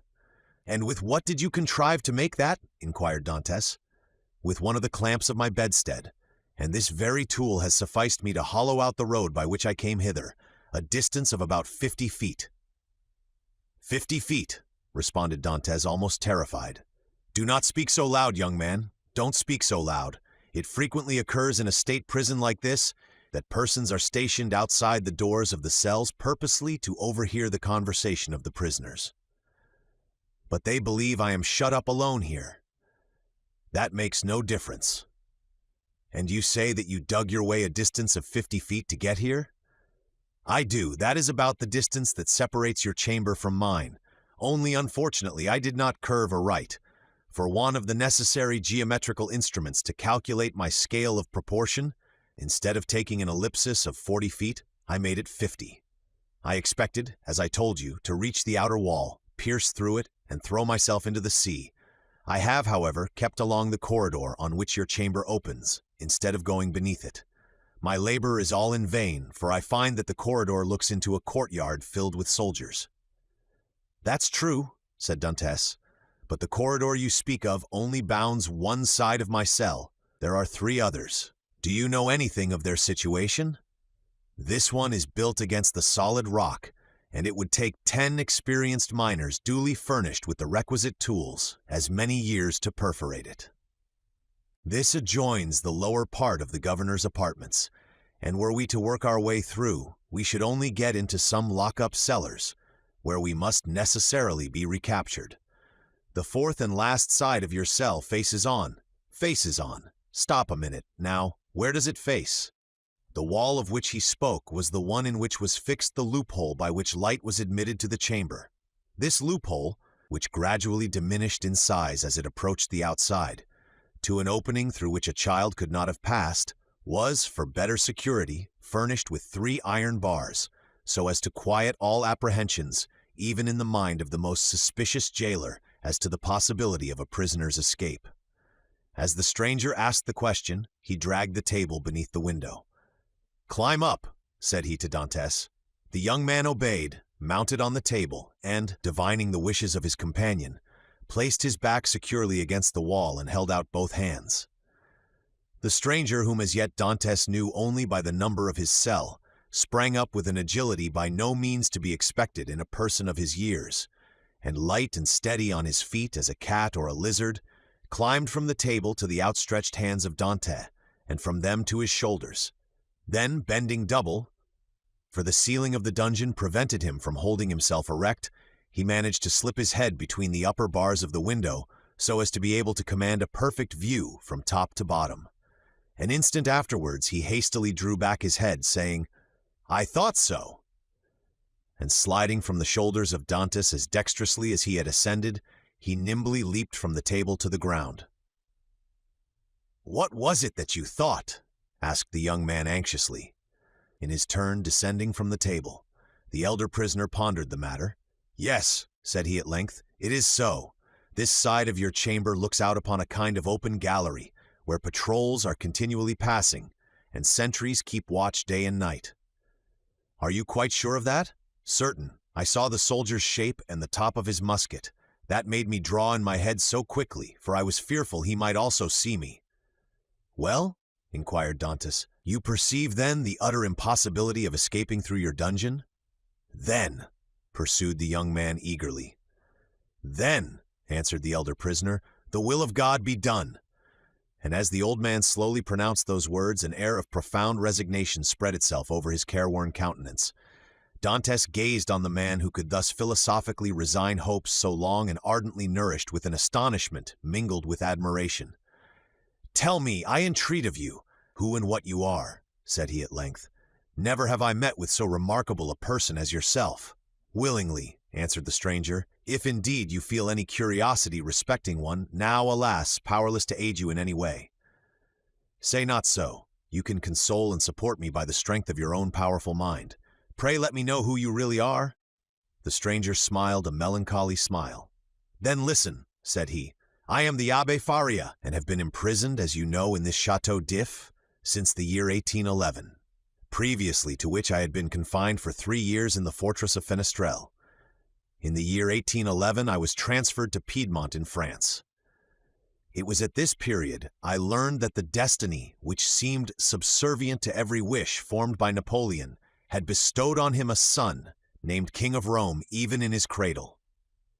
I was very far then from expecting the change you have just informed me of, namely that 4 years afterwards this colossus of power would be overthrown. Then who reigns in France at this moment? Napoleon? The brother of Louis XVI. How inscrutable are the ways of Providence! For what great and mysterious purpose has it pleased heaven to abase the man once so elevated, and raise up him who was so abased? Dantes' whole attention was riveted on a man who could thus forget his own misfortunes while occupying himself with the destinies of others. "Yes, yes," continued he, "'twill be the same as it was in England. After Charles I, Cromwell, after Cromwell, Charles II, and then James II, and then some son-in-law or relation, some Prince of Orange, a stadtholder who becomes a king. Then new concessions to the people, then a constitution, then liberty. Ah, my friend," said the Abbé, turning towards Dante and surveying him with the kindling gaze of a prophet, "you are young, you will see all this come to pass." "Probably, if ever I get out of prison." "True," replied Faria, "we are prisoners, but I forget this sometimes, and there are even moments when my mental vision transports me beyond these walls, and I fancy myself at liberty. But wherefore are you here?"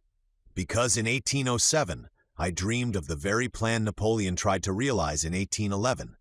Because, like Machiavelli, I desired to alter the political face of Italy, and instead of allowing it to be split up into a quantity of petty principalities, each held by some weak or tyrannical ruler, I sought to form one large, compact, and powerful empire. And lastly, because I fancied I had found my Caesar Borgia in a crowned simpleton, who feigned to enter into my views only to betray me. It was the plan of Alexander VI and Clement VII, but it will never succeed now, for they attempted it fruitlessly, and Napoleon was unable to complete his work. Italy seems fated to misfortune." And the old man bowed his head. Dantes could not understand a man risking his life for such matters. Napoleon certainly he knew something of, inasmuch as he had seen and spoken with him, but of Clement VII and Alexander VI he knew nothing. "Are you not," he asked, "the priest who here in the Château d'If is generally thought to be ill?" "Mad, you mean, don't you?" "I did not like to say so," answered Dantes, smiling. "Well then," resumed Faria with a bitter smile, "let me answer your question in full, by acknowledging that I am the poor mad prisoner of the Château d'If, for many years permitted to amuse the different visitors with what is said to be my insanity, and in all probability I should be promoted to the honor of making sport for the children, if such innocent beings could be found in an abode devoted like this to suffering and despair." Dantes remained for a short time mute and motionless. At length he said, "Then you abandon all hope of escape?" "I perceive its utter impossibility, and I consider it impious to attempt that which the Almighty evidently does not approve. Nay, be not discouraged. Would it not be expecting too much to hope to succeed at your first attempt? Why not try to find an opening in another direction from that which has so unfortunately failed? Alas, it shows how little notion you can have of all it has cost me to effect a purpose so unexpectedly frustrated that you talk of beginning over again. In the first place, I was 4 years making the tools I possess, and have been 2 years scraping and digging out earth, hard as granite itself. Then what toil and fatigue has it not been to remove huge stones I should once have deemed impossible to loosen? Whole days have I passed in these titanic efforts, considering my labor well repaid if, by night time, I had contrived to carry away a square inch of this hard-bound cement, changed by ages into a substance unyielding as the stones themselves. Then, to conceal the mass of earth and rubbish I dug up, I was compelled to break through a staircase and throw the fruits of my labor into the hollow part of it. But the well is now so completely choked up that I scarcely think it would be possible to add another handful of dust without leading to discovery. Consider also that I fully believed I had accomplished the end and aim of my undertaking, for which I had so exactly husbanded my strength as to make it just hold out to the termination of my enterprise. And now, at the moment when I reckoned upon success, my hopes are forever dashed from me. No, I repeat again, that nothing shall induce me to renew attempts evidently at variance with the Almighty's pleasure." Dantes held down his head, that the other might not see how joy at the thought of having a companion outweighed the sympathy he felt for the failure of the Abbé's plans. The Abbé sank upon Edmund's bed, while Edmund himself remained standing. Escape had never once occurred to him. There are, indeed, some things which appear so impossible that the mind does not dwell on them for an instant. To undermine the ground for 50 feet, to devote 3 years to a labor which, if successful, would conduct you to a precipice overhanging the sea, to plunge into the waves from the height of 50, 60, perhaps 100 feet, at the risk of being dashed to pieces against the rocks, should you have been fortunate enough to have escaped the fire of the sentinels, and even, supposing all these perils past, then to have to swim for your life a distance of at least 3 miles ere you could reach the shore, were difficulties so startling and formidable that Dantes had never even dreamed of such a scheme, resigning himself rather to death. But the sight of an old man clinging to life with so desperate a courage gave a fresh turn to his ideas, and inspired him with new courage.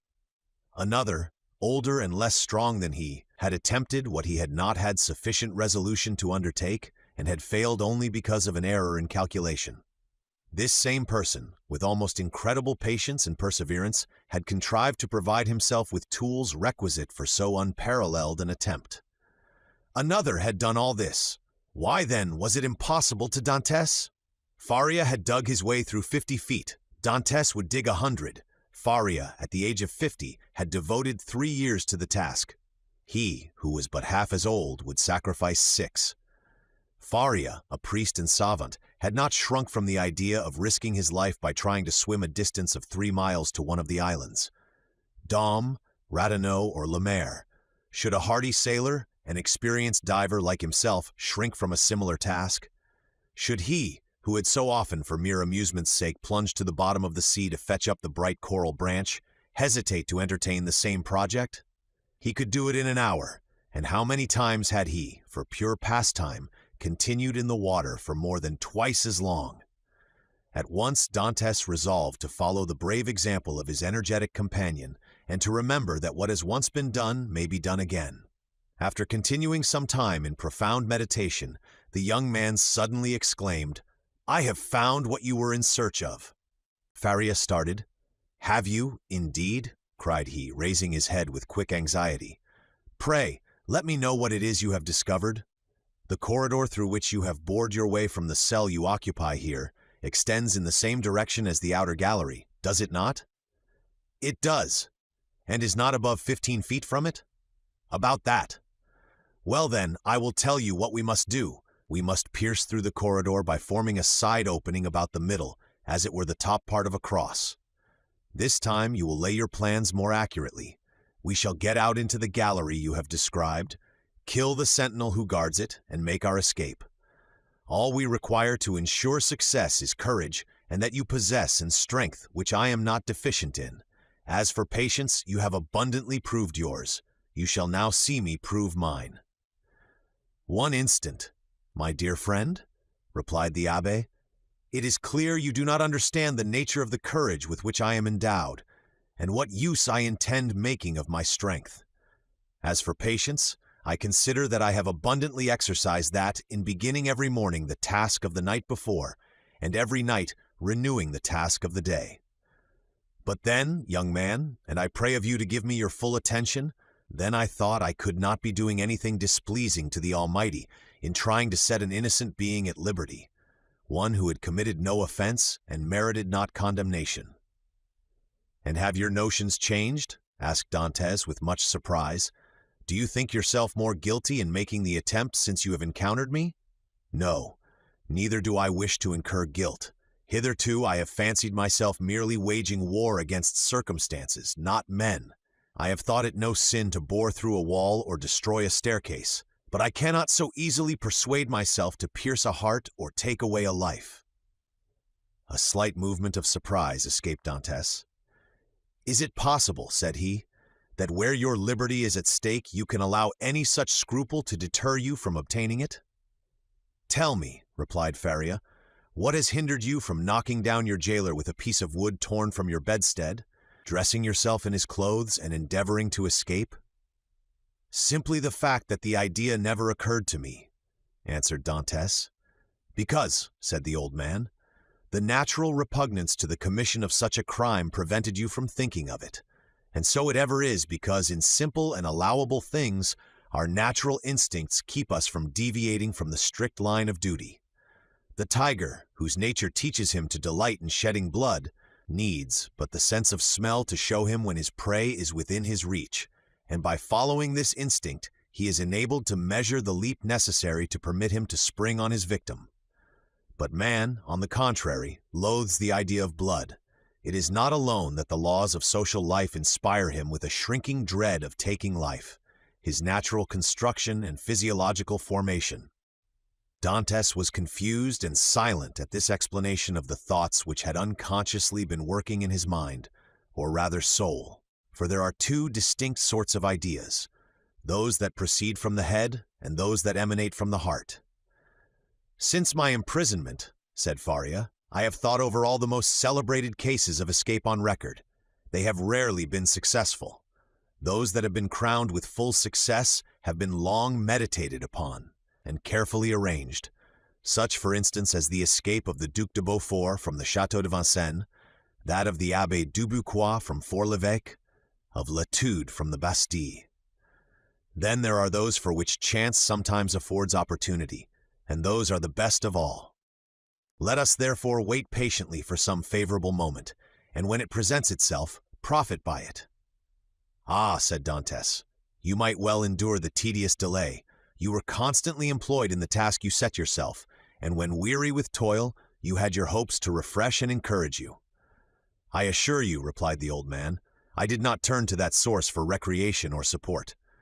What did you do then? I wrote or studied. Were you then permitted the use of pens, ink, and paper? Oh, no, answered the abbé. I had none but what I made for myself. You made paper, pens, and ink? Yes. Dantès gazed with admiration, but he had some difficulty in believing. Faria saw this. When you pay me a visit in my cell, my young friend, said he, I will show you an entire work, the fruits of the thoughts and reflections of my whole life, many of them meditated over in the shades of the Colosseum at Rome, at the foot of St. Mark's Column at Venice, and on the borders of the Arno at Florence, little imagining at the time that they would be arranged in order within the walls of the Château d'If. The work I speak of is called A Treatise on the Possibility of a General Monarchy in Italy, and will make one large quarto volume. And on what have you written all this? On 2 of my shirts. I invented a preparation that makes linen as smooth and as easy to write on as parchment. You are then a chemist? Somewhat. I know Lavoisier and was the intimate friend of Cabanis. But for such a work you must have needed books. Had you any? I had nearly 5,000 volumes in my library at Rome, but after reading them over many times, I found out that with 150 well-chosen books a man possesses, if not a complete summary of all human knowledge, at least all that a man need really know. I devoted 3 years of my life to reading and studying these 150 volumes, till I knew them nearly by heart, so that since I have been in prison, a very slight effort of memory has enabled me to recall their contents as readily as though the pages were open before me. I could recite you the whole of Thucydides, Xenophon, Plutarch, Titus Livius, Tacitus, Strada, Jornandes, Dante, Montaigne, Shakespeare, Spinoza, Machiavelli, and Bossuet. I name only the most important. You are, doubtless, acquainted with a variety of languages, so as to have been able to read all these? Yes, I speak 5 of the modern tongues, that is to say, German, French, Italian, English, and Spanish. By the aid of ancient Greek I learned modern Greek. I don't speak it so well as I could wish, but I am still trying to improve myself. Improve yourself, repeated Dantes. Why, how can you manage to do so? Why, I made a vocabulary of the words I knew, turned, returned, and arranged them, so as to enable me to express my thoughts through their medium. I know nearly 1,000 words, which is all that is absolutely necessary, although I believe there are nearly 100,000 in the dictionaries. I cannot hope to be very fluent, but I certainly should have no difficulty in explaining my wants and wishes, and that would be quite as much as I should ever require. Stronger grew the wonder of Dantes, who almost fancied he had to do with one gifted with supernatural powers, still hoping to find some imperfection which might bring him down to a level with human beings. He added, "Then if you were not furnished with pens, how did you manage to write the work you speak of?" "I made myself some excellent ones, which would be universally preferred to all others if once known. You are aware what huge whitings are served to us on Maga days. Well, I selected the cartilages of the heads of these fishes, and you can scarcely imagine the delight with which I welcomed the arrival of each Wednesday, Friday, and Saturday, as affording me the means of increasing my stock of pens. For I will freely confess that my historical labors have been my greatest solace and relief. While retracing the past, I forget the present, and traversing at will the path of history, I cease to remember that I am myself a prisoner." "But the ink," said Dantes. "Of what did you make your ink?" "There was formerly a fireplace in my dungeon," replied Faria, "but it was closed up long ere I became an occupant of this prison.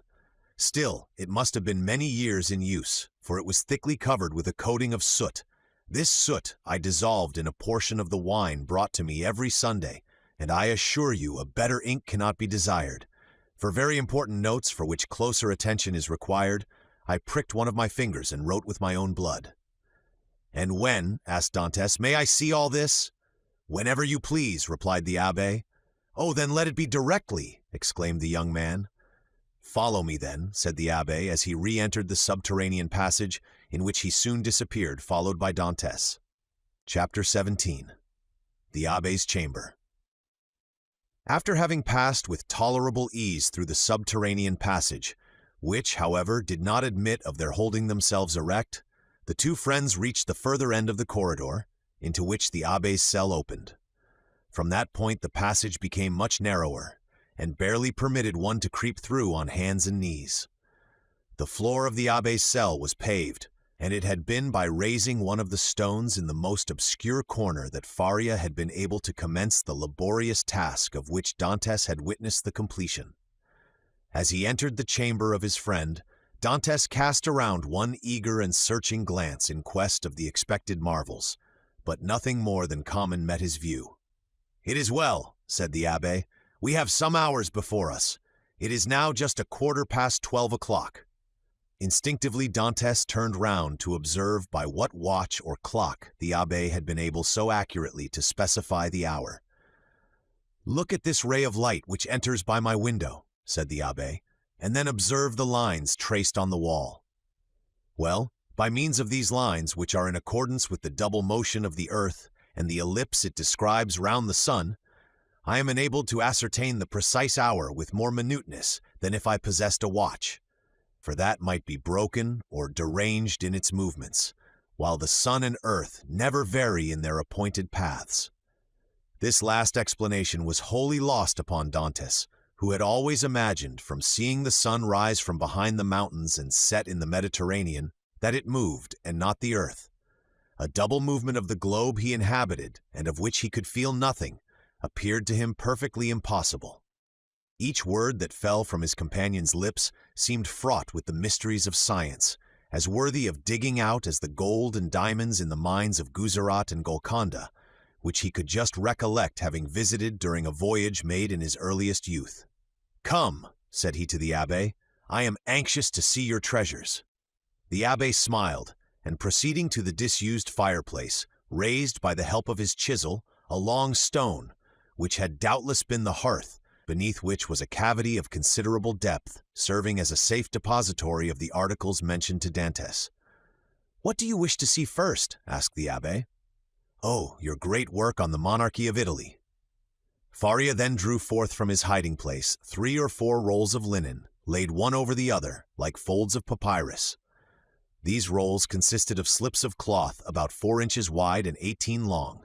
They were all carefully numbered and closely covered with writing, so legible that Dantes could easily read it, as well as make out the sense, it being in Italian, a language he, as a Provençal, perfectly understood.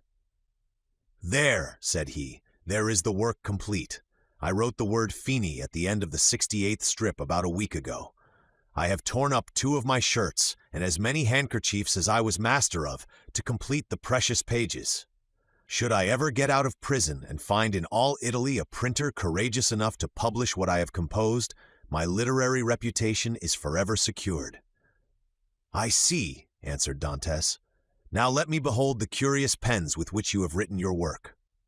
"Look," said Faria, showing to the young man a slender stick about 6 inches long, and much resembling the size of the handle of a fine painting brush, to the end of which was tied, by a piece of thread, one of those cartilages of which the Abbé had before spoken to Dantes.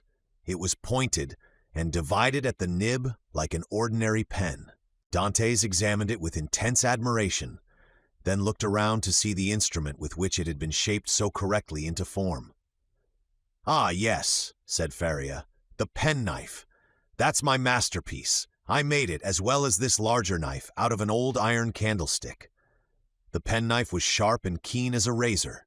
As for the other knife, it would serve a double purpose, and with it one could cut and thrust." Dantes examined the various articles shown to him, with the same attention that he had bestowed on the curiosities and strange tools exhibited in the shops at Marseilles as the works of the savages in the South Seas, from whence they had been brought by the different trading vessels. "As for the ink," said Faria, "I told you how I managed to obtain that, and I only just make it from time to time as I require it." "One thing still puzzles me," observed Dante, "and that is how you managed to do all this by daylight." "I worked at night also," replied Faria. "Night? Why, for heaven's sake, are your eyes like cats that you can see to work in the dark? Indeed they are not, but God has supplied man with the intelligence that enables him to overcome the limitations of natural conditions. I furnished myself with a light." "You did? Pray tell me how." "I separated the fat from the meat served to me, melted it, and so made oil. Here is my lamp." So saying, the Abbé exhibited a sort of torch very similar to those used in public illuminations. "But how do you procure a light?" "Oh, here are 2 flints and a piece of burnt linen. And matches. I pretended that I had a disorder of the skin, and asked for a little sulphur, which was readily supplied." Dantes laid the different things he had been looking at on the table, and stood with his head drooping on his breast, as though overwhelmed by the perseverance and strength of Faria's mind. "You have not seen all yet," continued Faria, "for I did not think it wise to trust all my treasures in the same hiding place. Let us shut this one up." They put the stone back in its place. The Abbé sprinkled a little dust over it to conceal the traces of its having been removed, rubbed his foot well on it to make it assume the same appearance as the other, and then, going towards his bed, he removed it from the spot it stood in. Behind the head of the bed, and concealed by a stone fitting in so closely as to defy all suspicion, was a hollow space, and in this space a ladder of cords between 25 and 30 feet in length. Dantes closely and eagerly examined it. He found it firm, solid, and compact enough to bear any weight. "Who supplied you with the materials for making this wonderful work?" "I tore up several of my shirts and ripped out the seams in the sheets of my bed during my 3 years' imprisonment at Fenestrelle, and when I was removed to the Château d'If, I managed to bring the ravelings with me so that I have been able to finish my work here." "And was it not discovered that your sheets were unhemmed?" "Oh no, for when I had taken out the thread I required, I hemmed the edges over again." "With what?" "With this needle," said the Abbé, as opening his ragged vestments, he showed Dantes a long, sharp fishbone, with a small perforated eye for the thread, a small portion of which still remained in it. "I once thought," continued Faria, "of removing these iron bars and letting myself down from the window, which, as you see, is somewhat wider than yours, although I should have enlarged it still more preparatory to my flight. However, I discovered that I should merely have dropped into a sort of inner court, and I therefore renounced the project altogether as too full of risk and danger. Nevertheless, I carefully preserved my ladder against one of those unforeseen opportunities of which I spoke just now, and which sudden chance frequently brings about. While affecting to be deeply engaged in examining the ladder, the mind of Dantes was, in fact, busily occupied by the idea that a person so intelligent, ingenious, and clear-sighted as the Abbé might probably be able to solve the dark mystery of his own misfortunes, where he himself could see nothing. "What are you thinking of?" asked the Abbé smilingly, imputing the deep abstraction in which his visitor was plunged to the excess of his awe and wonder. "I was reflecting, in the first place," replied Dantes, "upon the enormous degree of intelligence and ability you must have employed to reach the high perfection to which you have attained. What would you not have accomplished if you had been free? Possibly nothing at all. The overflow of my brain would probably, in a state of freedom, have evaporated in 1,000 follies. Misfortune is needed to bring to light the treasures of the human intellect. Compression is needed to explode gunpowder. Captivity has brought my mental faculties to a focus, and you are well aware that from the collision of clouds electricity is produced. From electricity, lightning. From lightning, illumination." "No," replied Dantes, "I know nothing. Some of your words are to me quite empty of meaning. You must be blessed indeed to possess the knowledge you have." The Abbé smiled. "Well," said he, "but you had another subject for your thoughts. Did you not say so just now?" "I did. You have told me as yet but one of them. Let me hear the other." "It was this, that while you had related to me all the particulars of your past life, you were perfectly unacquainted with mine." "Your life, my young friend, has not been of sufficient length to admit of your having passed through any very important events. It has been long enough to inflict on me a great and undeserved misfortune. I would fain fix the source of it on man, that I may no longer vent reproaches upon heaven." "Then you profess ignorance of the crime with which you are charged?" "I do indeed, and this I swear by the two beings most dear to me upon earth, my father and Mercédès." "Come," said the Abbé, closing his hiding-place and pushing the bed back to its original situation, "let me hear your story." Dantes obeyed, and commenced what he called his history, but which consisted only of the account of a voyage to India and 2 or 3 voyages to the Levant, until he arrived at the recital of his last cruise with the death of Captain Leclerc and the receipt of a packet to be delivered by himself to the Grand Marshal, his interview with that personage, and his receiving, in place of the packet brought, a letter addressed to a Monsieur Noirtier, his arrival at Marseille and interview with his father, his affection for Mercédès and their nuptial feast, his arrest and subsequent examination, his temporary detention at the Palais de Justice, and his final imprisonment in the Château d'If. From this point everything was a blank to Dantes. He knew nothing more, not even the length of time he had been imprisoned. His recital finished, the Abbé reflected long and earnestly. "There is," said he at the end of his meditations, A clever maxim which bears upon what I was saying to you some little while ago, and that is, that unless wicked ideas take root in a naturally depraved mind, human nature, in a right and wholesome state, revolts at crime. Still, from an artificial civilization have originated wants, vices, and false tastes, which occasionally become so powerful as to stifle within us all good feelings, and ultimately to lead us into guilt and wickedness. From this view of things, then, comes the axiom that if you visit to discover the author of any bad action, seek first to discover the person to whom the perpetration of that bad action could be in any way advantageous. Now, to apply it in your case, to whom could your disappearance have been serviceable? To no one, by heaven. I was a very insignificant person. Do not speak thus, for your reply evinces neither logic nor philosophy. Everything is relative, my dear young friend, from the king who stands in the way of his successor to the employee who keeps his rival out of a place. Now, in the event of the king's death, his successor inherits a crown. When the employee dies, the supernumerary steps into his shoes and receives his salary of 12,000 livres. Well, these 12,000 livres are his civil list and are as essential to him as the 12 millions of a king. Everyone, from the highest to the lowest degree, has his place on the social ladder and is beset by stormy passions and conflicting interests, as in Descartes' theory of pressure and impulsion. But these forces increase as we go higher, so that we have a spiral which, in defiance of reason, rests upon the apex and not on the base. Now let us return to your particular world. You say you were on the point of being made captain of the Pharaon? Yes. And about to become the husband of a young and lovely girl? Yes. Now, could anyone have had any interest in preventing the accomplishment of these two things? But let us first settle the question as to its being the interest of anyone to hinder you from being captain of the Pharaon. What say you?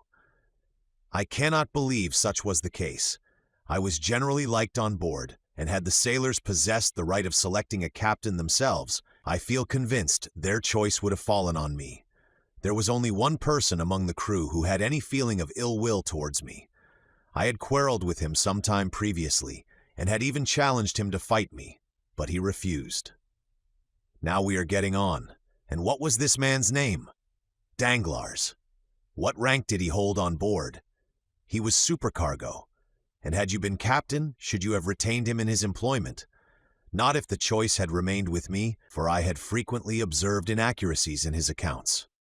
Good again. Now then, tell me, was any person present during your last conversation with Captain Leclerc? No, we were quite alone. Could your conversation have been overheard by anyone? It might, for the cabin door was open, and stay. Now I recollect, Danglars himself passed by just as Captain Leclerc was giving me the packet for the Grand Marshal. That's better, cried the Abbé. Now we are on the right scent. Did you take anybody with you when you put into the port of Elba? Nobody. Somebody there received your packet and gave you a letter in place of it, I think? Yes, the Grand Marshal did.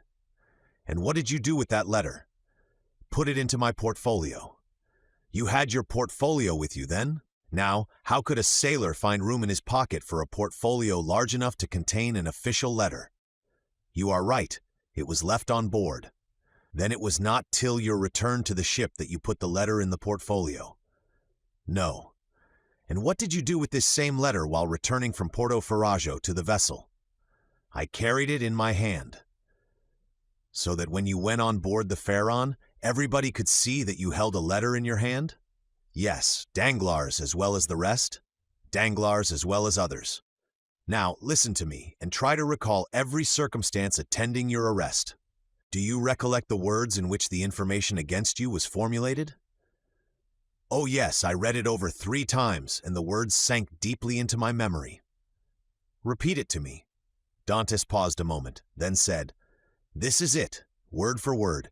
The king's attorney is informed by a friend to the throne and religion that one Edmond Dantes, mate on board the Pharaon, this day arrived from Smyrna, after having touched at Naples and Porto Ferrajo, has been entrusted by Murat with a packet for the usurper. Again, by the usurper, with a letter for the Bonapartist club in Paris. This proof of his guilt may be procured by his immediate arrest, as the letter will be found either about his person, at his father's residence, or in his cabin on board the Pharaon. The abbé shrugged his shoulders. "The thing is clear as day," said he, "and you must have had a very confiding nature, as well as a good heart, not to have suspected the origin of the whole affair. Do you really think so? Ah, that would indeed be infamous. How did Danglars usually write? In a handsome running hand. And how was the anonymous letter written? Backhanded." Again the abbé smiled. "Disguised. It was very boldly written, if disguised." "Stop a bit," said the abbé, taking up what he called his pen, and after dipping it into the ink, he wrote on a piece of prepared linen with his left hand the first 2 or 3 words of the accusation. Dantès drew back and gazed on the abbé with a sensation almost amounting to terror. "How very astonishing!" cried he at length. "Why, your writing exactly resembles that of the accusation." "Simply because that accusation had been written with the left hand, and I have noticed that." "What?" "That while the writing of different persons done with the right hand varies, that performed with the left hand is invariably uniform. You have evidently seen and observed everything. Let us proceed." "Oh, yes, yes. Now as regards the second question. I am listening. Was there any person whose interest it was to prevent your marriage with Mercédès?" "Yes, a young man who loved her." "And his name was—" "Fernand. That is a Spanish name, I think." "He was a Catalan. You imagine him capable of writing the letter?" "Oh no, he would more likely have got rid of me by sticking a knife into me. That is in strict accordance with the Spanish character. An assassination they will unhesitatingly commit, but an act of cowardice never." "Besides," said Dantès, "the various circumstances mentioned in the letter were wholly unknown to him. You had never spoken of them yourself to anyone?" "To no one." "Not even to your mistress?" "No, not even to my betrothed." "Then it is Danglars. I feel quite sure of it now. Wait a little. Pray, was Danglars acquainted with Fernand?" "No, yes, he was. Now I recollect." "What? To have seen them both sitting at table together under an arbor at Père Pamphil's the evening before the day fixed for my wedding. They were in earnest conversation. Danglars was joking in a friendly way, but Fernand looked pale and agitated." "Were they alone?" "There was a third person with them whom I knew perfectly well, and who had, in all probability, made their acquaintance. He was a tailor named Caderousse, but he was very drunk." "Stay, stay!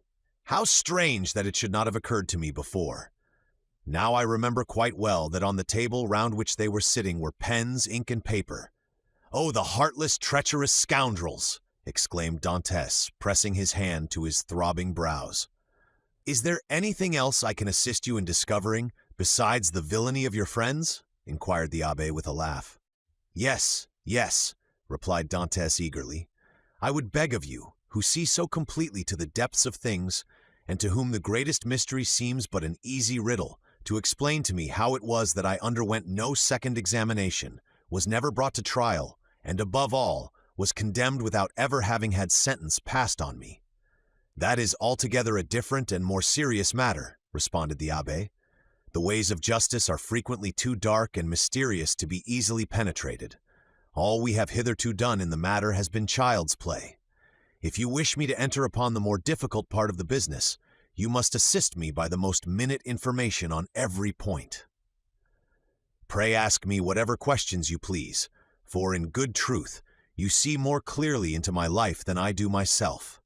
In the first place, then, who examined you, the king's attorney, his deputy, or a magistrate?" "The deputy." "Was he young or old?" "About 6 or 7 and 20 years of age, I should say." "So," answered the abbé, "old enough to be ambitious, but too young to be corrupt. And how did he treat you?" "With more of mildness than severity." "Did you tell him your whole story?" "I did." "And did his conduct change at all in the course of your examination?" "He did appear much disturbed when he read the letter that had brought me into this scrape. He seemed quite overcome by my misfortune." "By your misfortune?" "Yes." "Then you feel quite sure that it was your misfortune he deplored?" "He gave me one great proof of his sympathy, at any rate." "And that?" "He burnt the sole evidence that could at all have criminated me." "What? The accusation?" "No, the letter." "Are you sure? I saw it done." "That alters the case. This man might, after all, be a greater scoundrel than you have thought possible." "Upon my word," said Dantès, "you make me shudder. Is the world filled with tigers and crocodiles?" "Yes, and remember that two-legged tigers and crocodiles are more dangerous than the others. Never mind, let us go on. With all my heart, you tell me he burned the letter? He did, saying at the same time, "You see, I thus destroy the only proof existing against you." This action is somewhat too sublime to be natural. You think so? I am sure of it. To whom was this letter addressed? To M's Noirtier, Rue Coq-Héron, number 13, Paris. Now, can you conceive of any interest that your heroic deputy could possibly have had in the destruction of that letter? Why, it is not altogether impossible he might have had, for he made me promise several times never to speak of that letter to anyone, assuring me he so advised me for my own interest, and more than this, he insisted on my taking a solemn oath never to utter the name mentioned in the address. Noirtier, repeated the Abbé. Noirtier! I knew a person of that name at the court of the Queen of Etruria, a Noirtier who had been a Girondin during the Revolution. What was your deputy called? De Villefort! The Abbé burst into a fit of laughter, while Dantès gazed on him in utter astonishment. What ails you? Prosody rape were sent, said he at length. Do you see that ray of sunlight? I do. Well, the whole thing is more clear to me than that sunbeam is to you. Poor fellow, poor young man. And you tell me this magistrate expressed great sympathy and commiseration for you? He did. And the worthy man destroyed your compromising letter? Yes. And then made you swear never to utter the name of Noirta? Yes.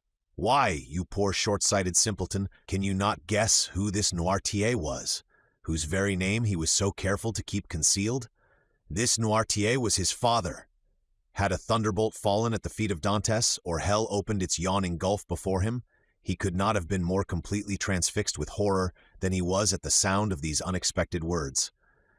Starting up, he clasped his hands around his head as though to prevent his very brain from bursting, and exclaimed, "His father! His father! Yes, his father," replied the Abbé. His right name was Noirtier de Villefort. At this instant a bright light shot through the mind. There was a third person with them whom I knew perfectly well, and who had, in all probability, made their acquaintance. He was a tailor named Caderousse, but he was very drunk. Stay, stay! How strange that it should not have occurred to me before. Now I remember quite well that on the table round which they were sitting were pens, ink, and paper. "Oh, the heartless, treacherous scoundrels!" exclaimed Dantès, pressing his hand to his throbbing brows. "Is there anything else I can assist you in discovering, besides the villainy of your friends?" inquired the Abbé with a laugh. "Yes, yes," replied Dantès eagerly. "I would beg of you, who see so completely to the depths of things, and to whom the greatest mystery seems but an easy riddle, to explain to me how it was that I underwent no second examination, was never brought to trial, and above all, was condemned without ever having had sentence passed on me." "That is altogether a different and more serious matter," responded the Abbé. "The ways of justice are frequently too dark and mysterious to be easily penetrated. All we have hitherto done in the matter has been child's play. If you wish me to enter upon the more difficult part of the business, you must assist me by the most minute information on every point. Pray ask me whatever questions you please, for in good truth, you see more clearly into my life than I do myself. In the first place, then, who examined you? The king's attorney, his deputy, or a magistrate? The deputy. Was he young or old? About 6 or 27 years of age, I should say. So, answered the Abbé, old enough to be ambitious, but too young to be corrupt. And how did he treat you? With more of mildness than severity. Did you tell him your whole story? I did.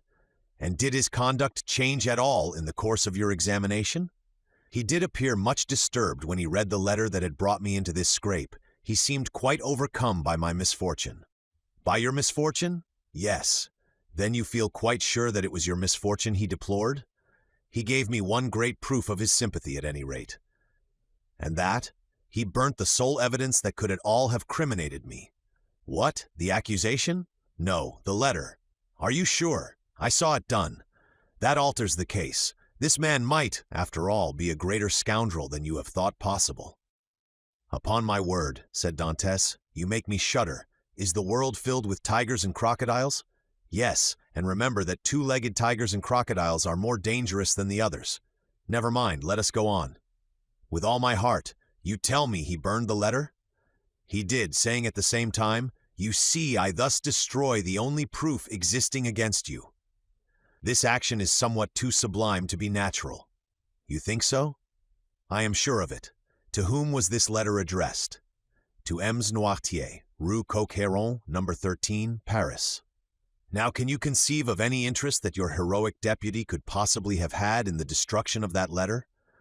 Why, it is not altogether impossible he might have had, for he made me promise several times never to speak of that letter to anyone, assuring me he so advised me for my own interest, and more than this, he insisted on my taking a solemn oath never to utter the name mentioned in the address."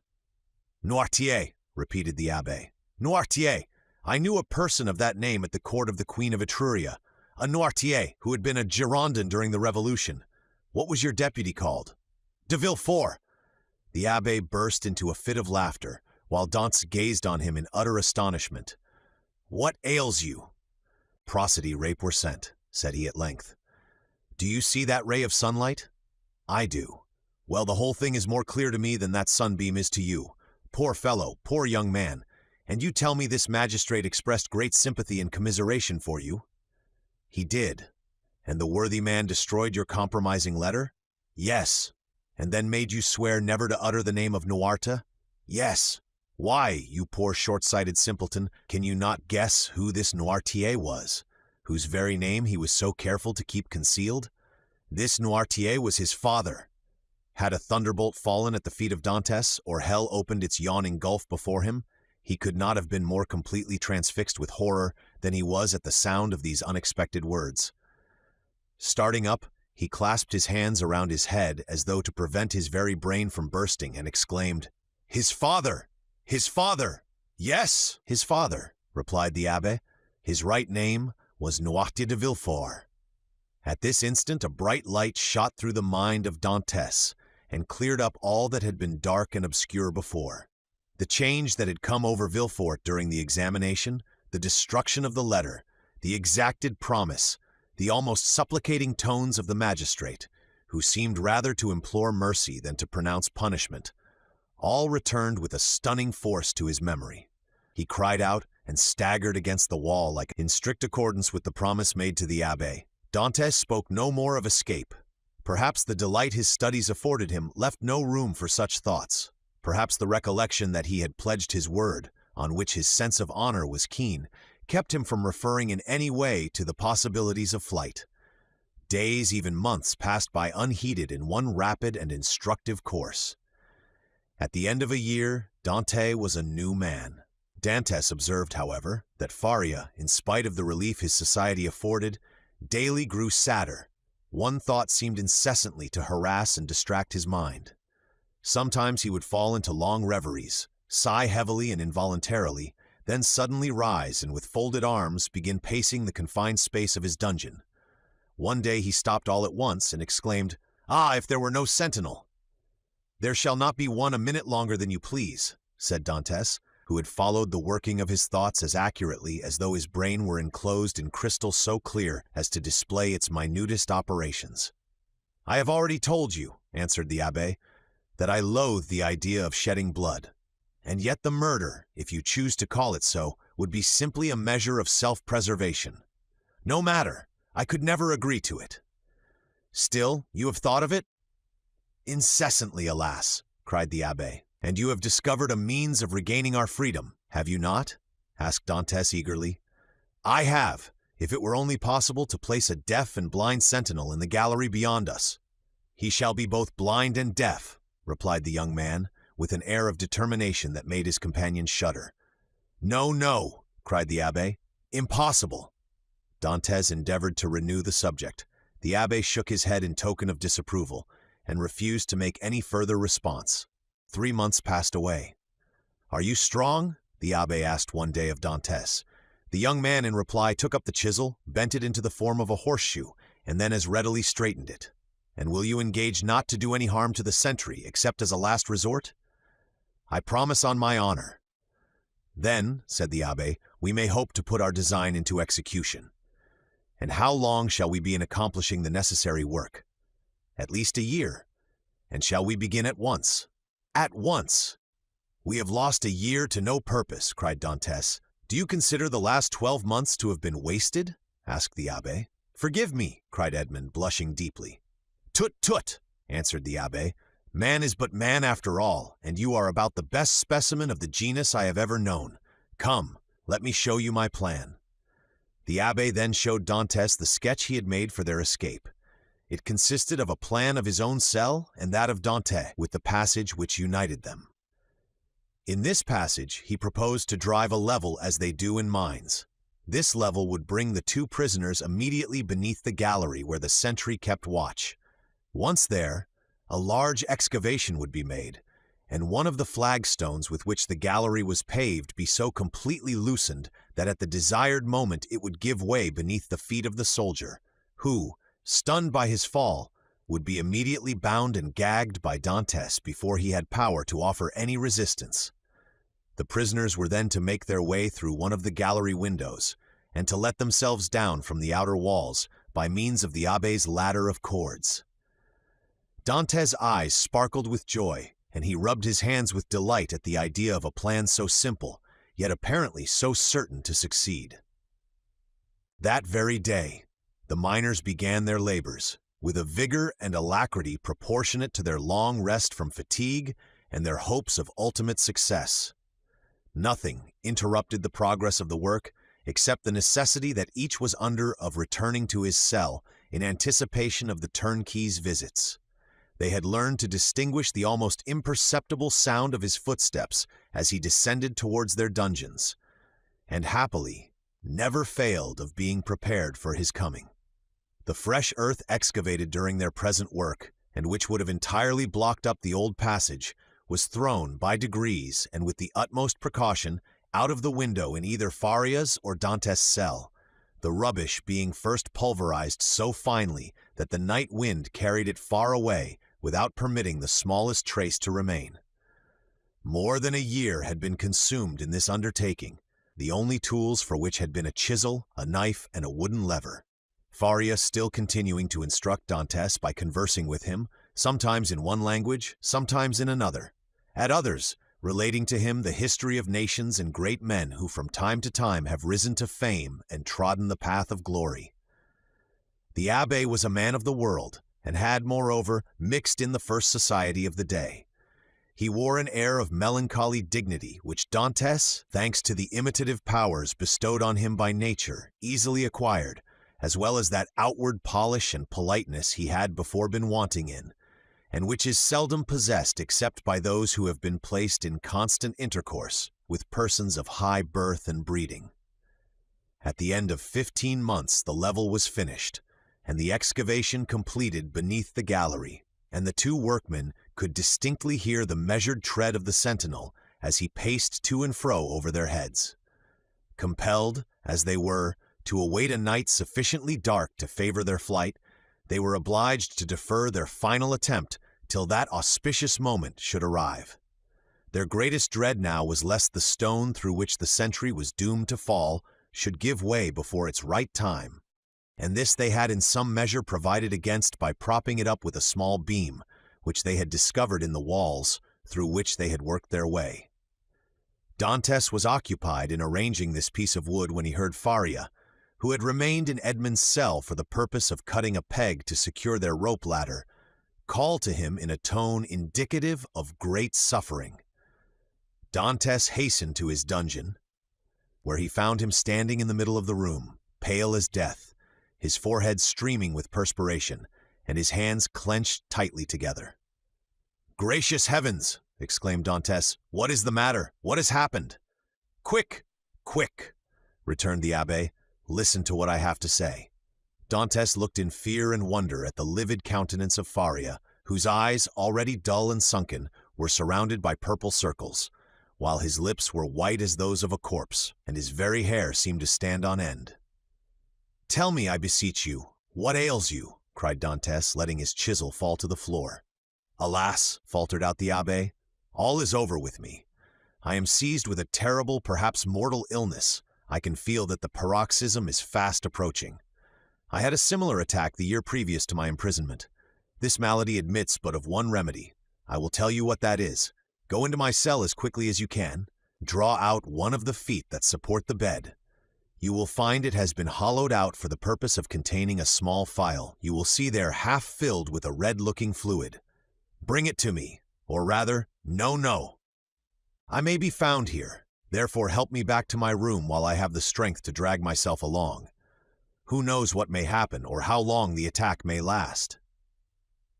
In spite of the magnitude of the misfortune which thus suddenly frustrated his hopes, Dantes did not lose his presence of mind, but descended into the passage, dragging his unfortunate companion with him.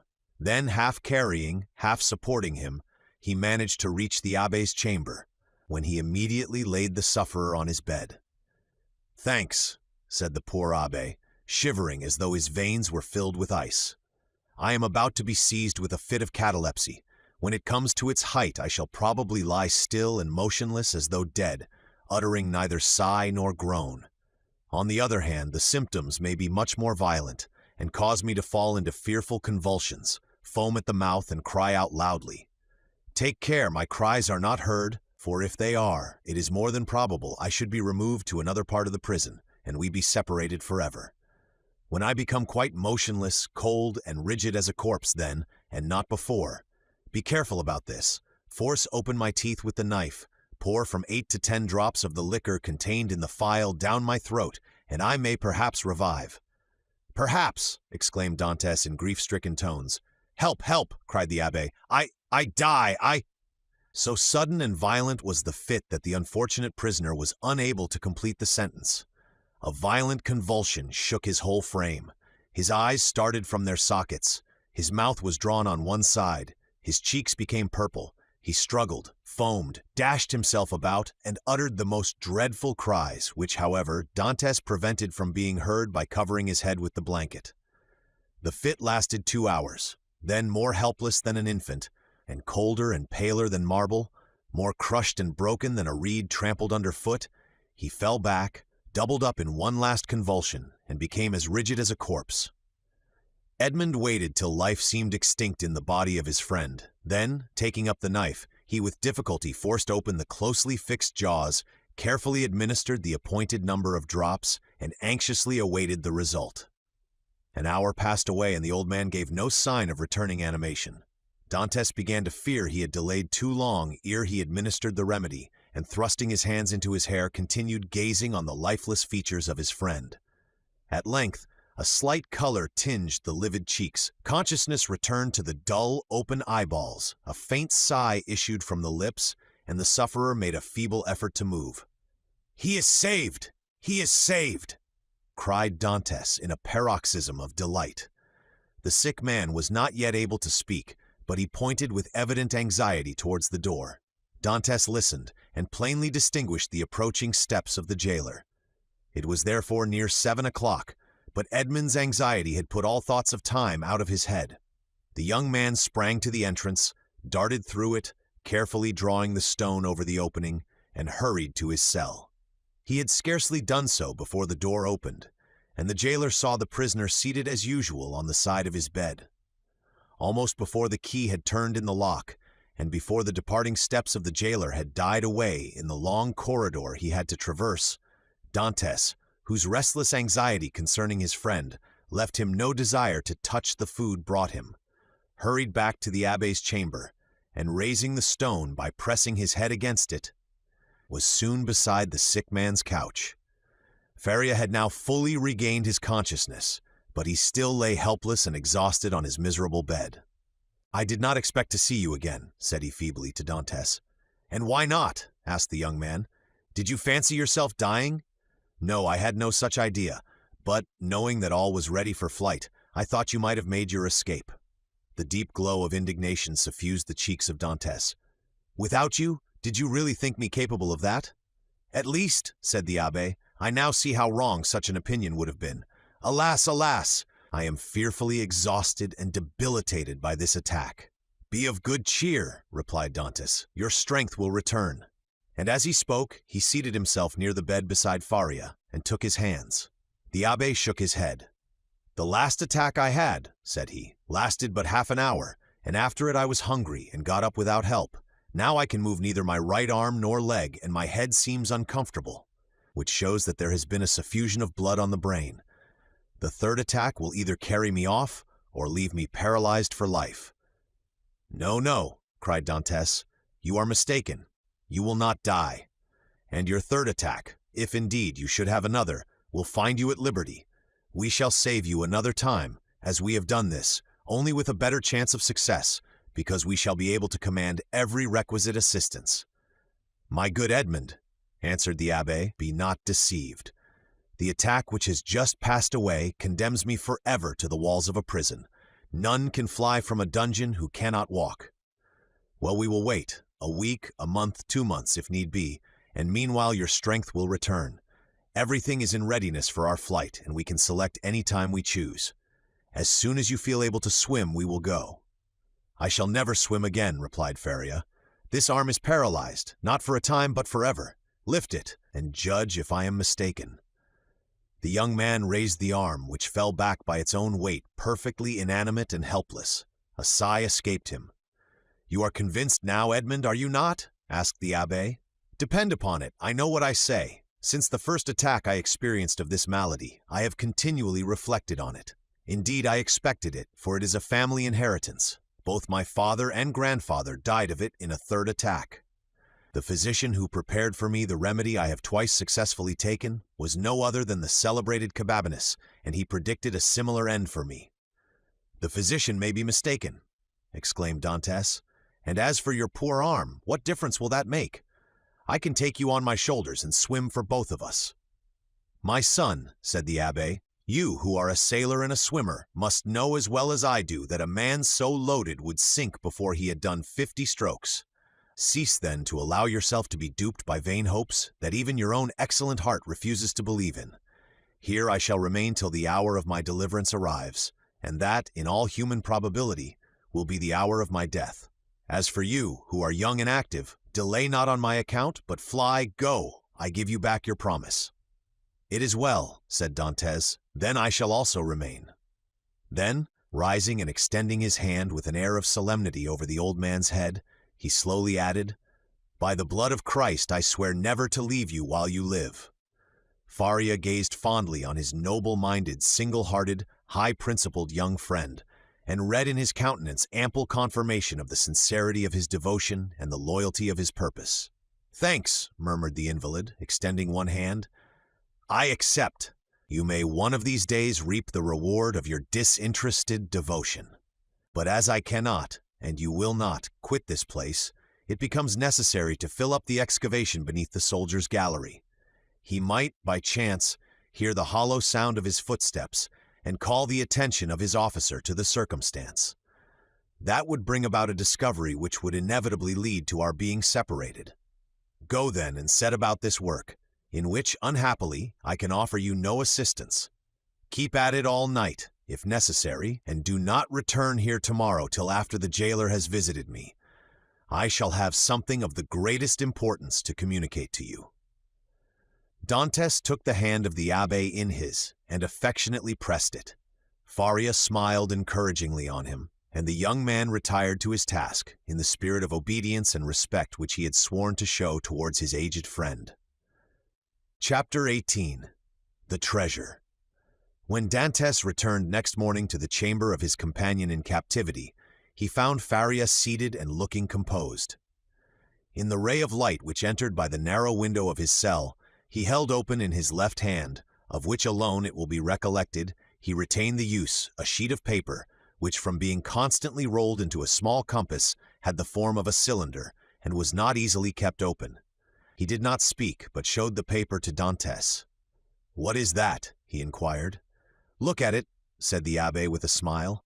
"I have looked at it with all possible attention," said Dantes, "and I only see a half-burnt paper, on which are traces of Gothic characters inscribed with a peculiar kind of ink." "This paper, my friend," said Faria, "I may now avow to you, since I have the proof of your fidelity. This paper is my treasure, of which from this day forth 1/2 belongs to you." The sweat started forth on Dantes' brow. Until this day, and for how long a time? He had refrained from talking of the treasure, which had brought upon the Abbé the accusation of madness. With his instinctive delicacy, Edmund had preferred avoiding any touch on this painful chord, and Faria had been equally silent.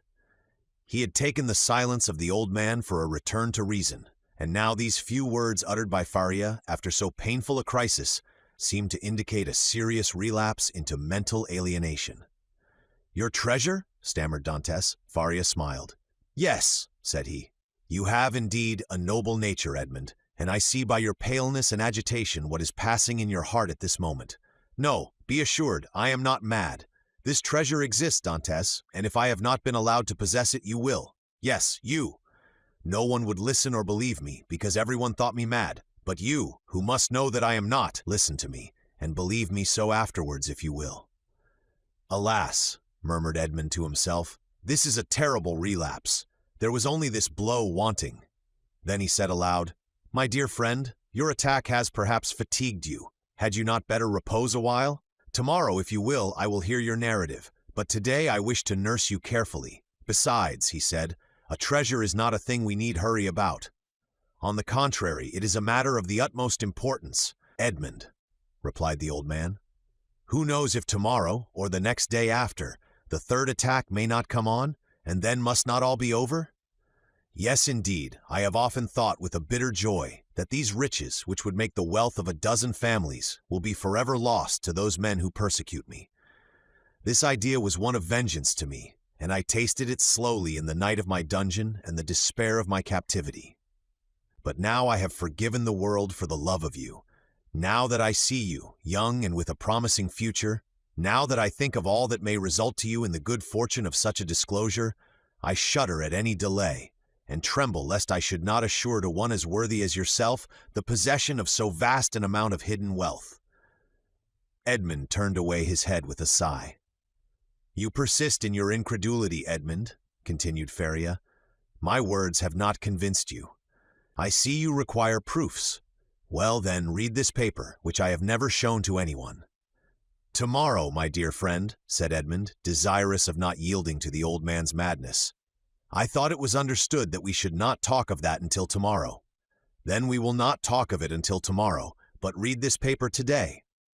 "I will not irritate him," thought Edmund, and taking the paper, of which half was wanting, having been burnt, no doubt, by some accident, he read, "This treasure, which may amount to 2 of Roman crowns in the most distant A of the second opening woe, declare to belong to him à l'heure. 25th April, 149. "Well," said Faria when the young man had finished reading it. "Why," replied Dantes, "I see nothing but broken lines and unconnected words, which are rendered illegible by fire." "Yes, to you, my friend, who read them for the first time, but not for me, who have grown pale over them by many nights' study, and have reconstructed every phrase, completed every thought." "And do you believe you have discovered the hidden meaning?" "I am sure I have, and you shall judge for yourself. But first, listen to the history of this paper." "Silence!" exclaimed Dantes. "Steps approach, I go. Adieu." And Dantes, happy to escape the history and explanation which would be sure to confirm his belief in his friend's mental instability, glided like a snake along the narrow passage, while Faria, restored by his alarm to a certain amount of activity, pushed the stone into place with his foot and covered it with a mat in order the more effectually to avoid discovery. It was the governor, who, hearing of Faria's illness from the jailer, had come in person to see him. Faria sat up to receive him, avoiding all gestures in order that he might conceal from the governor the paralysis that had already half-stricken him with death. His fear was lest the governor, touched with pity, might order him to be removed to better quarters, and thus separate him from his young companion. But fortunately this was not the case, and the governor left him, convinced that the poor madman, for whom in his heart he felt a kind of affection, was only troubled with a slight indisposition. During this time, Edmund, seated on his bed with his head in his hands, tried to collect his scattered thoughts. Faria, since their first acquaintance, had been on all points so rational and logical, so wonderfully sagacious, in fact, that he could not understand how so much wisdom on all points could be allied with madness. Was Faria deceived as to his treasure, or was all the world deceived as to Faria? Dantes remained in his cell all day, not daring to return to his friend, thinking thus to defer the moment when he should be convinced once for all that the Abbé was mad, Such a conviction would be so terrible. But towards the evening, after the hour for the customary visit had gone by, Faria, not seeing the young man appear, tried to move and get over the distance which separated them. Edmund shuddered when he heard the painful efforts which the old man made to drag himself along. His leg was inert, and he could no longer make use of one arm. Edmund was obliged to assist him, for otherwise he would not have been able to enter by the small aperture which led to Dante's chamber. "Here I am, pursuing you remorselessly," he said with a benignant smile. "You thought to escape my munificence, but it is in vain. Listen to me." Edmund saw there was no escape, and placing the old man on his bed, he seated himself on the stool beside him. "You know," said the Abbé, "that I was the secretary and intimate friend of Cardinal Spada, the last of the princes of that name. I owe to this worthy lord all the happiness I ever knew. He was not rich, although the wealth of his family had passed into a proverb, and I heard the phrase very often, as rich as a Spada. But he, like public rumor, lived on this reputation for wealth. His palace was my paradise. I was tutor to his nephews who are dead, and when he was alone in the world, I tried by absolute devotion to his will to make up to him all he had done for me during 10 years of unremitting kindness. The cardinal's house had no secrets for me. I had often seen my noble patron annotating ancient volumes and eagerly searching amongst dusty family manuscripts. One day, when I was reproaching him for his unavailing searches and deploring the prostration of mind that followed them, he looked at me and, smiling bitterly, opened a volume relating to the history of the city of Rome. There, in the 20th chapter of the life of Pope Alexandre VI, were the following lines, which I can never forget. The great wars of Romagna had ended. Caesar Borgia, who had completed his conquest, had need of money to purchase all Italy. The Pope had also need of money to bring matters to an end with Louis XII, King of France, who was formidable still in spite of his recent reverses, and it was necessary, therefore, to have recourse to some profitable scheme, which was a matter of great difficulty in the impoverished condition of exhausted Italy. His Holiness had an idea. He determined to make 2 cardinals. By choosing 2 of the greatest personages of Rome, especially rich men, this was the return the Holy Father looked for. In the first place, he could sell the great appointments and splendid offices which the cardinals already held, and then he had the 2 hats to sell besides. There was a third point in view, which will appear hereafter. The Pope and Caesar Borgia first found the 2 future cardinals. They were Giovanni Rospigliosi, who held 4 of the highest dignities of the Holy See, and Caesar Spada, one of the noblest and richest of the Roman nobility. Both felt the high honor of such a favor from the Pope.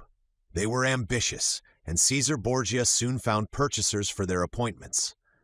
The result was that Rospigliosi and Spada paid for being cardinals, and 8 other persons paid for the offices the cardinals held before their elevation. And thus 800,000 crowns entered into the coffers of the speculators. It is time now to proceed to the last part of the speculation. The Pope heaped attentions upon Rospigliosi and Spada, conferred upon them the insignia of the cardinalate, and induced them to arrange their affairs and take up their residence at Rome. Then the Pope and Caesar Borgia invited the 2 cardinals to dinner. This was a matter of dispute between the Holy Father and his son. Caesar thought they could make use of one of the means which he always had ready for his friends. That is to say, in the first place, the famous key which was given to certain persons with the request that they go and open a designated cupboard. This key was furnished with a small iron point, a negligence on the part of the locksmith. When this was pressed to effect the opening of the cupboard, of which the lock was difficult, the person was pricked by this small point and died next day. Then there was the ring with the lion's head, which Caesar wore when he wanted to greet his friends with a clasp of the hand. The lion bit the hand thus favored, and at the end of 24 hours, the bite was mortal. Caesar proposed to his father that they should either ask the cardinals to open the cupboard or shake hands with them, but Alexander VI replied, "Now as to the worthy cardinals, Spada and Rospigliosi, let us ask both of them to dinner. Something tells me that we shall get that money back. Besides, you forget, Caesar, an indigestion declares itself immediately. while a prick or a bite occasions a delay of a day or two. Caesar gave way before such cogent reasoning, and the cardinals were consequently invited to dinner. The table was laid in a vineyard belonging to the Pope near San Pierdarena, a charming retreat, which the cardinals knew very well by report. Rospigliosi, quite set up with his new dignities, went with a good appetite and his most ingratiating manner.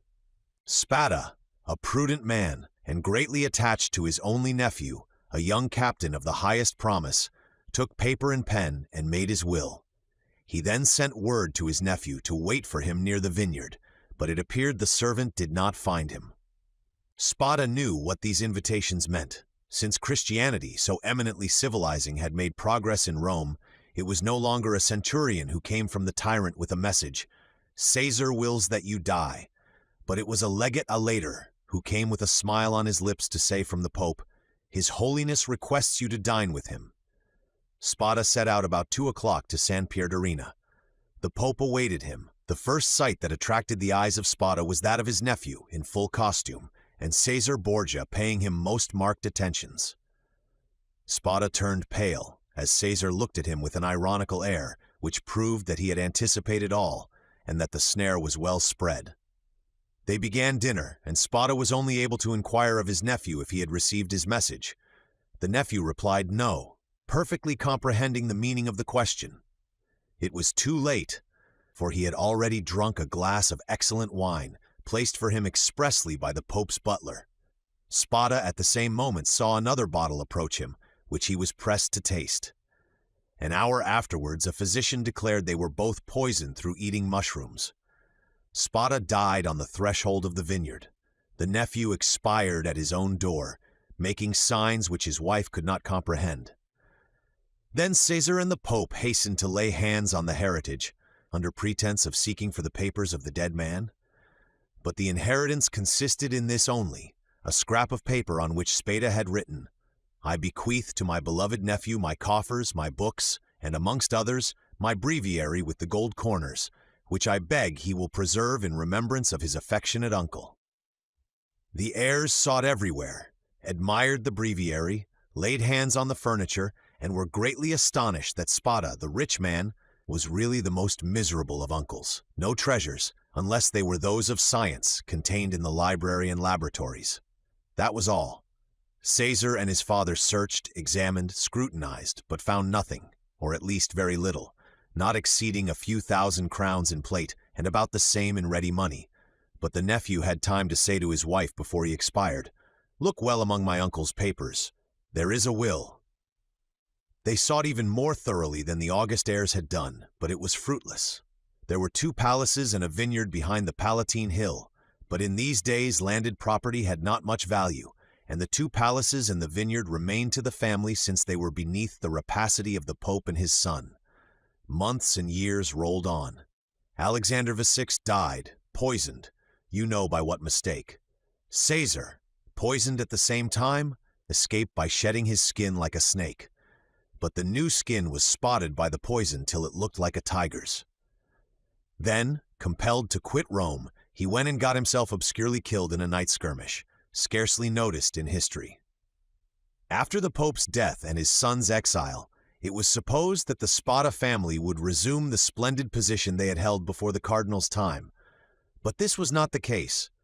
The Spadas remained in doubtful ease.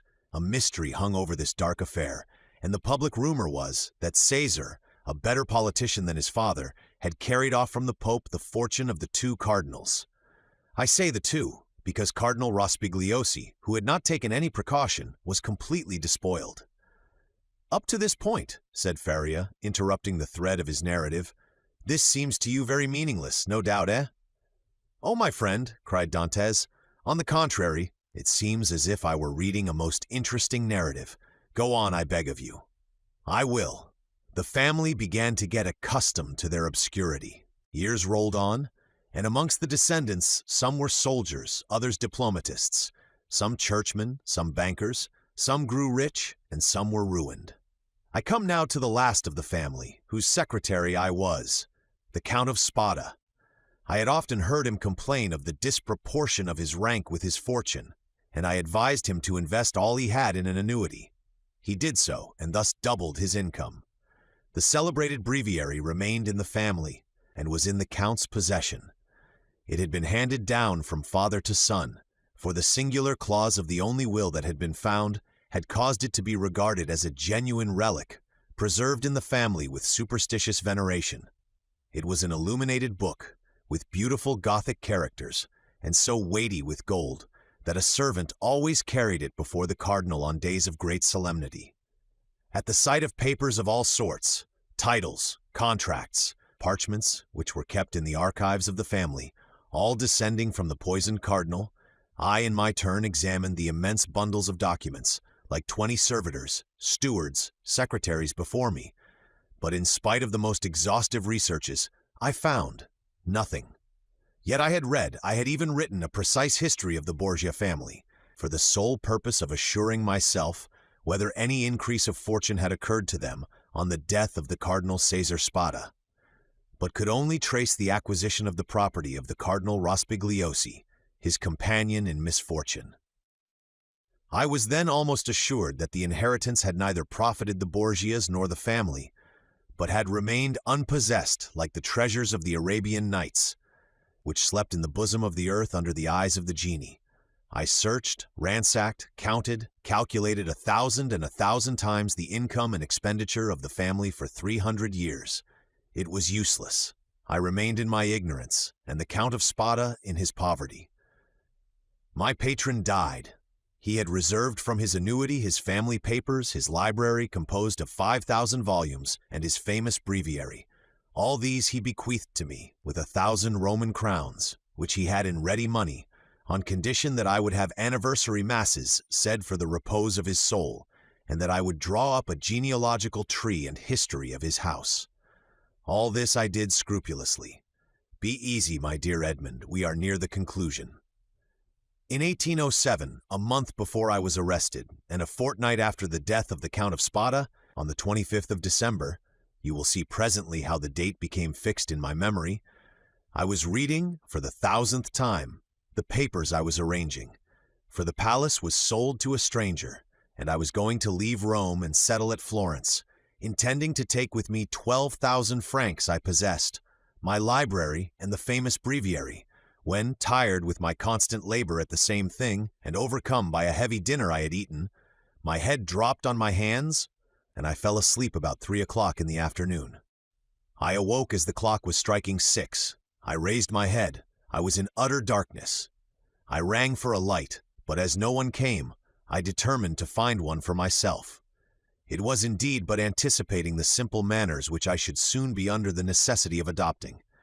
I took a wax candle in one hand, and with the other groped about for a piece of paper, my matchbox being empty, with which I proposed to get a light from the small flame still playing on the embers.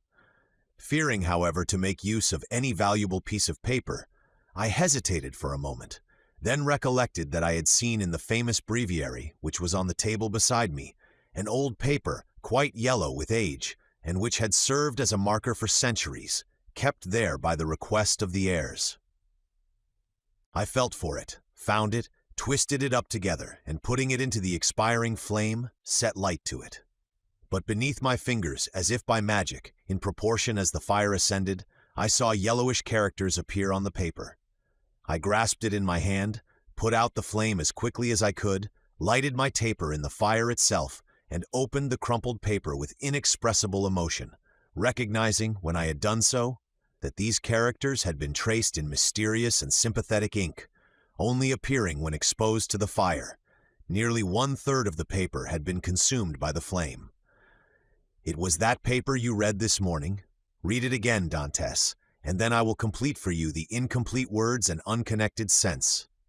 Faria, with an air of triumph, offered the paper to Dantes, who this time read the following words, traced with an ink of a reddish color resembling rust. This 25th day of April, 1498 B, Alexander 6th, and fearing that not he may desire to become my heir, and Re and Bentivoglio, who were poisoned, my sole heir, that I have boo and has visited with me, that is in island of Monte Cristo, all I possess jewels, diamonds, gems, that I alone may amount to nearly 2 mil will find on raising the 20th row creek to the east in a right line. two open in these caves. The treasure is in the furthest A, which treasure I bequeath and leave N as my sole heir. 25th April, 1498. Sas, and now, said the Abbé, read this other paper, and he presented to Dantes a second leaf with fragments of lines written on it, which Edmund read as follows. Inge invited to dine by his holiness, content with making me pay for my hat, serves for me the fate of Cardinals Caprara. I declare to my nephew Guido Spada, ride in a place he knows, the caves of the small, est of ingots, gold, money, know of the existence of this treasure, which lions of Roman crowns, and which he from the small Inges have been made, Engel in the second, tire to him, our Spada. Faria followed him with an excited look. And now, he said, when he saw that Dantes had read the last line, put the two fragments together and judge for yourself. Dantes obeyed, and the conjoined pieces gave the following. This 25th day of April, 1498, Inge invited to dine by his holiness Alexandre VI, and fearing that not content with making me pay for my hat, he may desire to become my heir, and reserves for me the fate of Cardinals Caprara and Bentivoglio, who were poisoned. I declare to my nephew Guido Spada, my sole heir, that I have bide in a place he knows and has visited with me, that is, in the caves of the small island of Monte Cristo. All I possessed of ingots, gold, money, jewels, diamonds, gems, that I alone know of the existence of this treasure, which may amount to nearly 2 mil lions of Roman crowns, and which he will find on raising the 20th from the small creek to the east in a right line. 2 open nings have been made in these caves. The treasure is in the furthest angle in the second, which treasure I bequeath and leave entire to him as my sole heir. 25th April, 1498. C.R. Spada. Well, do you comprehend now? Inquired Faria. It is the declaration of Cardinal Spada, and the will so long sought for, replied Edmund, still incredulous. Yes, 1,000 times yes! And who completed it as it now is? I did. Aided by the remaining fragment, I guessed the rest, measuring the length of the lines by those of the paper, and divining the hidden meaning by means of what was in part revealed, as we are guided in a cavern by the small ray of light above us. And what did you do when you arrived at this conclusion? I resolved to set out, and did set out at that very instant, carrying with me the beginning of my great work, the unity of the Italian kingdom. But for some time the imperial police, who at this period, quite contrary to what Napoleon desired so soon as he had a son born to him, wished for a partition of provinces, had their eyes on me, and my hasty departure, the cause of which they were unable to guess, having aroused their suspicions, I was arrested at the very moment I was leaving Piombino. Now, continued Faria, addressing Dantes with an almost paternal expression, now, my dear fellow, you know as much as I do myself. If we ever escape together, half this treasure is yours. If I die here and you escape alone, the whole belongs to you. But, inquired Dantes, hesitating, has this treasure no more legitimate possessor in the world than ourselves?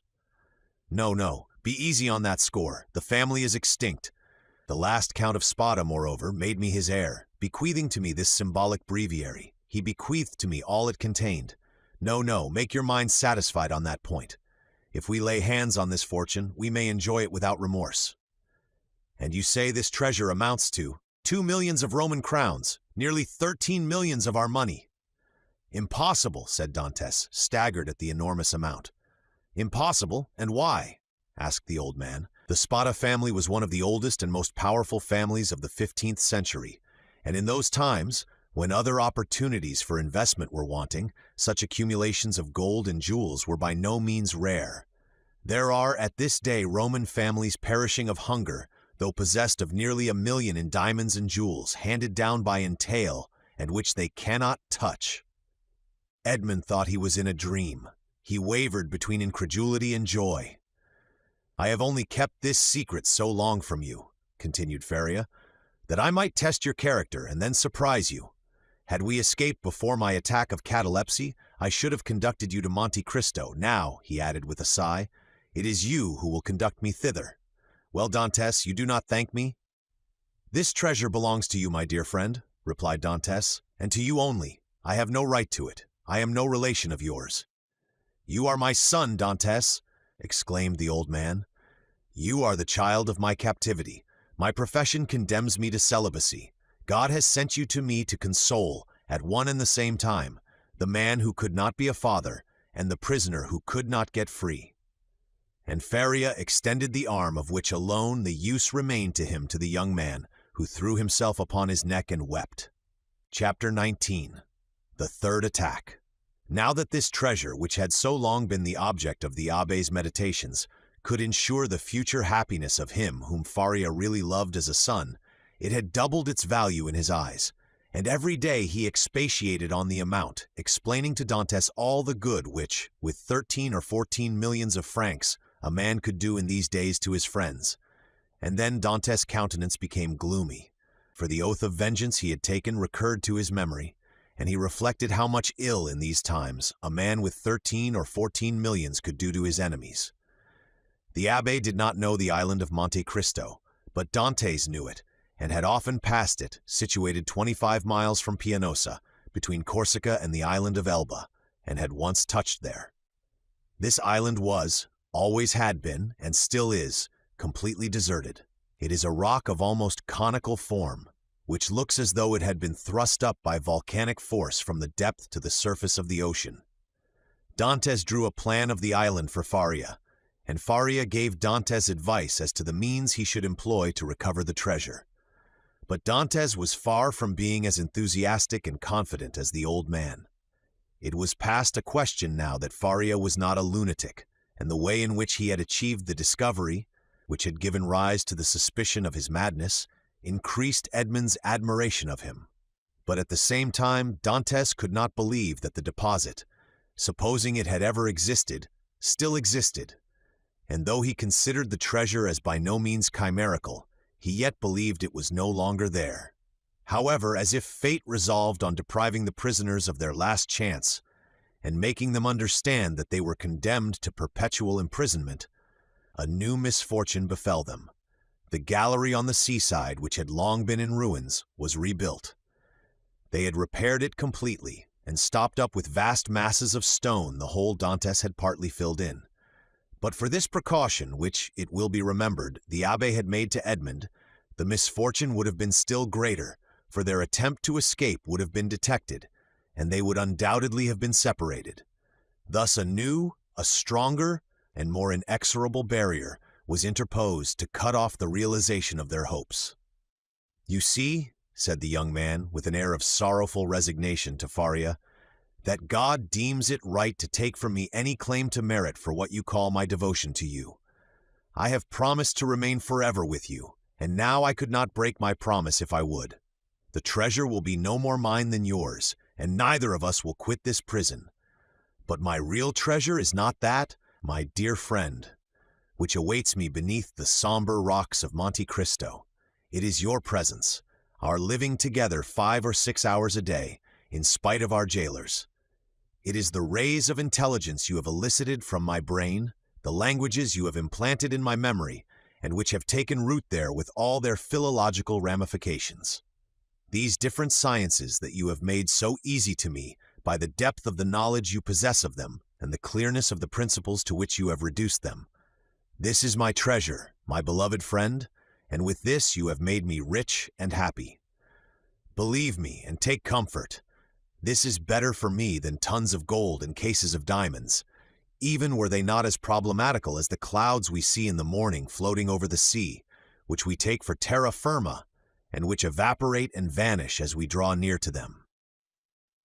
To have you as long as possible near me, to hear your eloquent speech, which embellishes my mind, strengthens my soul, and makes my whole frame capable of great and terrible things if I should ever be free, so fills my whole existence, that the despair to which I was just on the point of yielding when I knew you has no longer any hold over me. And this is my fortune, not chimerical, but actual. I owe you my real good, my present happiness. And all the sovereigns of the earth, even Caesar Borgia himself, could not deprive me of this. Thus, if not actually happy, yet the days these two unfortunates passed together went quickly. Faria, who for so long a time had kept silence as to the treasure, now perpetually talked of it. As he had prophesied would be the case, He remained paralyzed in the right arm and the left leg, and had given up all hope of ever enjoying it himself. But he was continually thinking over some means of escape for his young companion, and anticipating the pleasure he would enjoy. For fear the letter might be some day lost or stolen, he compelled Dantes to learn it by heart, and Dantes knew it from the first to the last word. Then he destroyed the second portion, assured that if the first were seized, no one would be able to discover its real meaning. Whole hours sometimes passed while Faria was giving instructions to Dantes, instructions which were to serve him when he was at liberty. Then, once free, from the day and hour and moment when he was so, he could have but one only thought, which was to gain Monte Cristo by some means and remain there alone under some pretext which would arouse no suspicions, and once there, to endeavor to find the wonderful caverns and search in the appointed spot. The appointed spot, be it remembered, being the farthest angle in the second opening. In the meanwhile the hours passed, if not rapidly, at least tolerably. Faria, as we have said, without having recovered the use of his hand and foot, had regained all the clearness of his understanding, and had gradually, besides the moral instructions we have detailed, taught his youthful companion the patient and sublime duty of a prisoner who learns to make something from nothing. They were thus perpetually employed, Faria, that he might not see himself grow old; Dantes, for fear of recalling the almost extinct past which now only floated in his memory like a distant light wandering in the night. So life went on for them as it does for those who are not victims of misfortune, and whose activities glide along mechanically and tranquilly beneath the eye of Providence. But beneath this superficial calm, there were in the heart of the young man, and perhaps in that of the old man, many repressed desires, many stifled sighs, which found vent when Faria was left alone and when Edmund returned to his cell. One night Edmund awoke suddenly, believing that he heard someone calling him. He opened his eyes upon utter darkness. His name, or rather a plaintive voice which essayed to pronounce his name, reached him. He sat up in bed and a cold sweat broke out upon his brow.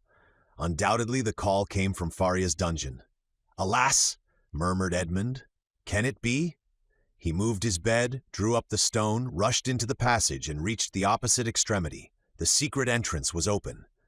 By the light of the wretched and wavering lamp of which we have spoken, Dantes saw the old man, pale but yet erect, clinging to the bedstead. His features were writhing with those horrible symptoms which he already knew, and which had so seriously alarmed him when he saw them for the first time. "Alas, my dear friend," said Faria in a resigned tone, "you understand, do you not, and I need not attempt to explain to you." Edmund uttered a cry of agony, and quite out of his senses rushed towards the door, exclaiming, "Help, help!" Faria had just sufficient strength to restrain him. "Silence," he said, "or you are lost. We must now only think of you, my dear friend, and so act as to render your captivity supportable or your flight possible. It would require years to do again what I have done here, and the results would be instantly destroyed if our jailers knew we had communicated with each other. Besides, be assured, my dear Edmund, the dungeon I am about to leave will not long remain empty. Some other unfortunate being will soon take my place, and to him you will appear like an angel of salvation. Perhaps he will be young, strong, and enduring, like yourself, and will aid you in your escape, while I have been but a hindrance. You will no longer have half a dead body tied to you as a drag to all your movements. At length, Providence has done something for you. He restores to you more than he takes away, and it was time I should die." Edmund could only clasp his hands and exclaim, "Oh, my friend, speak not thus!" And then, resuming all his presence of mind, which had for a moment staggered under this blow, and his strength which had failed at the words of the old man, he said, "Oh, I have saved you once, and I will save you a second time." And raising the foot of the bed, he drew out the phial, still a third filled with the red liquor. "See," he exclaimed, "there remains still some of the magic draught. Quick, quick! Tell me what I must do this time. Are there any fresh instructions? Speak, my friend, I listen." "There is not a hope," replied Faria, shaking his head, "but no matter. God wills it that man whom he has created, and in whose heart he has so profoundly rooted the love of life, should do all in his power to preserve that existence, which, however painful it may be, is yet always so dear. "Oh, yes, yes," exclaimed Dantes, "and I tell you that I will save you yet." "Well then, try. The cold gains upon me. I feel the blood flowing towards my brain. These horrible chills, which make my teeth chatter and seem to dislocate my bones, begin to pervade my whole frame. In 5 minutes the malady will reach its height, and in a quarter of an hour there will be nothing left of me but a corpse." "Oh," exclaimed Dantes, his heart wrung with anguish, "do as you did before. Only do not wait so long. All the springs of life are now exhausted in me. And death," he continued, looking at his paralyzed arm and leg, "has but half its work to do. If, after having made me swallow 12 drops instead of 10, you see that I do not recover, then pour the rest down my throat. Now lift me on my bed, for I can no longer support myself." Edmund took the old man in his arms and laid him on the bed.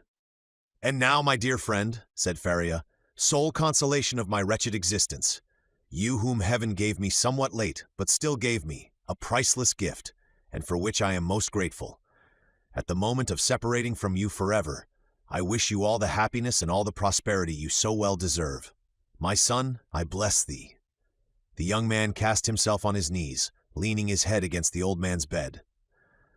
"Listen now to what I say in this my dying moment. The treasure of the Spadas exists. God grants me the boon of vision unrestricted by time or space. I see it in the depths of the inner cavern.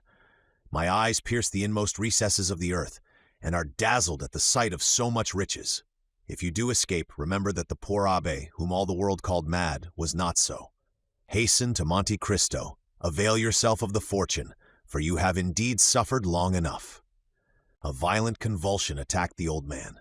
Dantes raised his head and saw Faria's eyes injected with blood. It seemed as if a flow of blood had ascended from the chest to the head. "Adieu, adieu," murmured the old man, clasping Edmund's hand convulsively. "Adieu." "Oh, no, no, not yet," he cried. "Do not forsake me. Oh, succor him. Help, help, help." "Hush, hush," murmured the dying man, "that they may not separate us if you save me." "You are right. Oh, yes, yes. Be assured I shall save you. Besides, although you suffer much, you do not seem to be in such agony as you were before. Do not mistake. I suffer less because there is in me less strength to endure. At your age we have faith in life. It is the privilege of youth to believe in hope, but old men see death more clearly. Oh, 'tis here, 'tis here, 'tis over. My sight is gone, my senses fail. Your hand, Dantes. Adieu, adieu." And raising himself by a final effort, in which he summoned all his faculties, he said, "Monte Cristo, forget not Monte Cristo," and he fell back on the bed. The crisis was terrible, and a rigid form with twisted limbs, swollen eyelids, and lips flecked with bloody foam lay on the bed of torture in place of the intellectual being who so lately rested there. Dantes took the lamp, placed it on a projecting stone above the bed, whence its tremulous light fell with strange and fantastic ray on the distorted countenance and motionless, stiffened body. With steady gaze he awaited confidently the moment for administering the restorative. When he believed that the right moment had arrived, he took the knife, pried open the teeth, which offered less resistance than before, counted one after the other 12 drops, and watched. The phial contained, perhaps, twice as much more. He waited 10 minutes, a quarter of an hour, half an hour. No change took place. Trembling, his hair erect, his brow bathed with perspiration, he counted the seconds by the beating of his heart. Then he thought it was time to make the last trial, and he put the phial to the purple lips of Faria, and without having occasion to force open his jaws, which had remained extended, he poured the whole of the liquid down his throat. The draught produced a galvanic effect. A violent trembling pervaded the old man's limbs. His eyes opened until it was fearful to gaze upon them. He heaved a sigh which resembled a shriek, and then his convulsed body returned gradually to its former immobility, the eyes remaining open. Half an hour and a half elapsed, and during this period of anguish, Edmund leaned over his friend, his hand applied to his heart, and felt the body gradually grow cold, and the heart's pulsation become more and more deep and dull, until at length it stopped. The last movement of the heart ceased. The face became livid, the eyes remained open, but the eyeballs were glazed. It was 6 o'clock in the morning. The dawn was just breaking, and its feeble ray came into the dungeon and paled the ineffectual light of the lamp. Strange shadows passed over the countenance of the dead man, and at times gave it the appearance of life. While the struggle between day and night lasted, Dantes still doubted. But as soon as the daylight gained the preeminence, he saw that he was alone with a corpse. Then an invincible and extreme terror seized upon him, and he dared not again press the hand that hung out of bed. He dared no longer to gaze on those fixed and vacant eyes, which he tried many times to close, but in vain. They opened again as soon as shut. He extinguished the lamp, carefully concealed it, and then went away, closing as well as he could the entrance to the secret passage by the large stone as he descended. It was time, for the jailer was coming. On this occasion, he began his rounds at Dantes' cell, and on leaving him he went on to Faria's dungeon, taking thither breakfast and some linen. Nothing betokened that the man knew anything of what had occurred. He went on his way. Dantes was then seized with an indescribable desire to know what was going on in the dungeon of his unfortunate friend. He therefore returned by the subterraneous gallery, and arrived in time to hear the exclamations of the turnkey, who called out for help. Other turnkeys came, and then was heard the regular tramp of soldiers. Last of all came the governor. Edmund heard the creaking of the bed as they moved the corpse, heard the voice of the governor, who asked them to throw water on the dead man's face, and seeing that, in spite of this application, the prisoner did not recover, they sent for the doctor. The governor then went out, and words of pity fell on Dantes's listening ears, mingled with brutal laughter. "Well, well," said one, "the madman has gone to look after his treasure. Good journey to him. With all his millions, he will not have enough to pay for his shroud," said another. "Oh," added a third voice, "the shrouds of the Château d'If are not dear." "Perhaps," said one of the previous speakers, "as he was a churchman, they may go to some expense in his behalf. They may give him the honors of the sack." Edmund did not lose a word, but comprehended very little of what was said.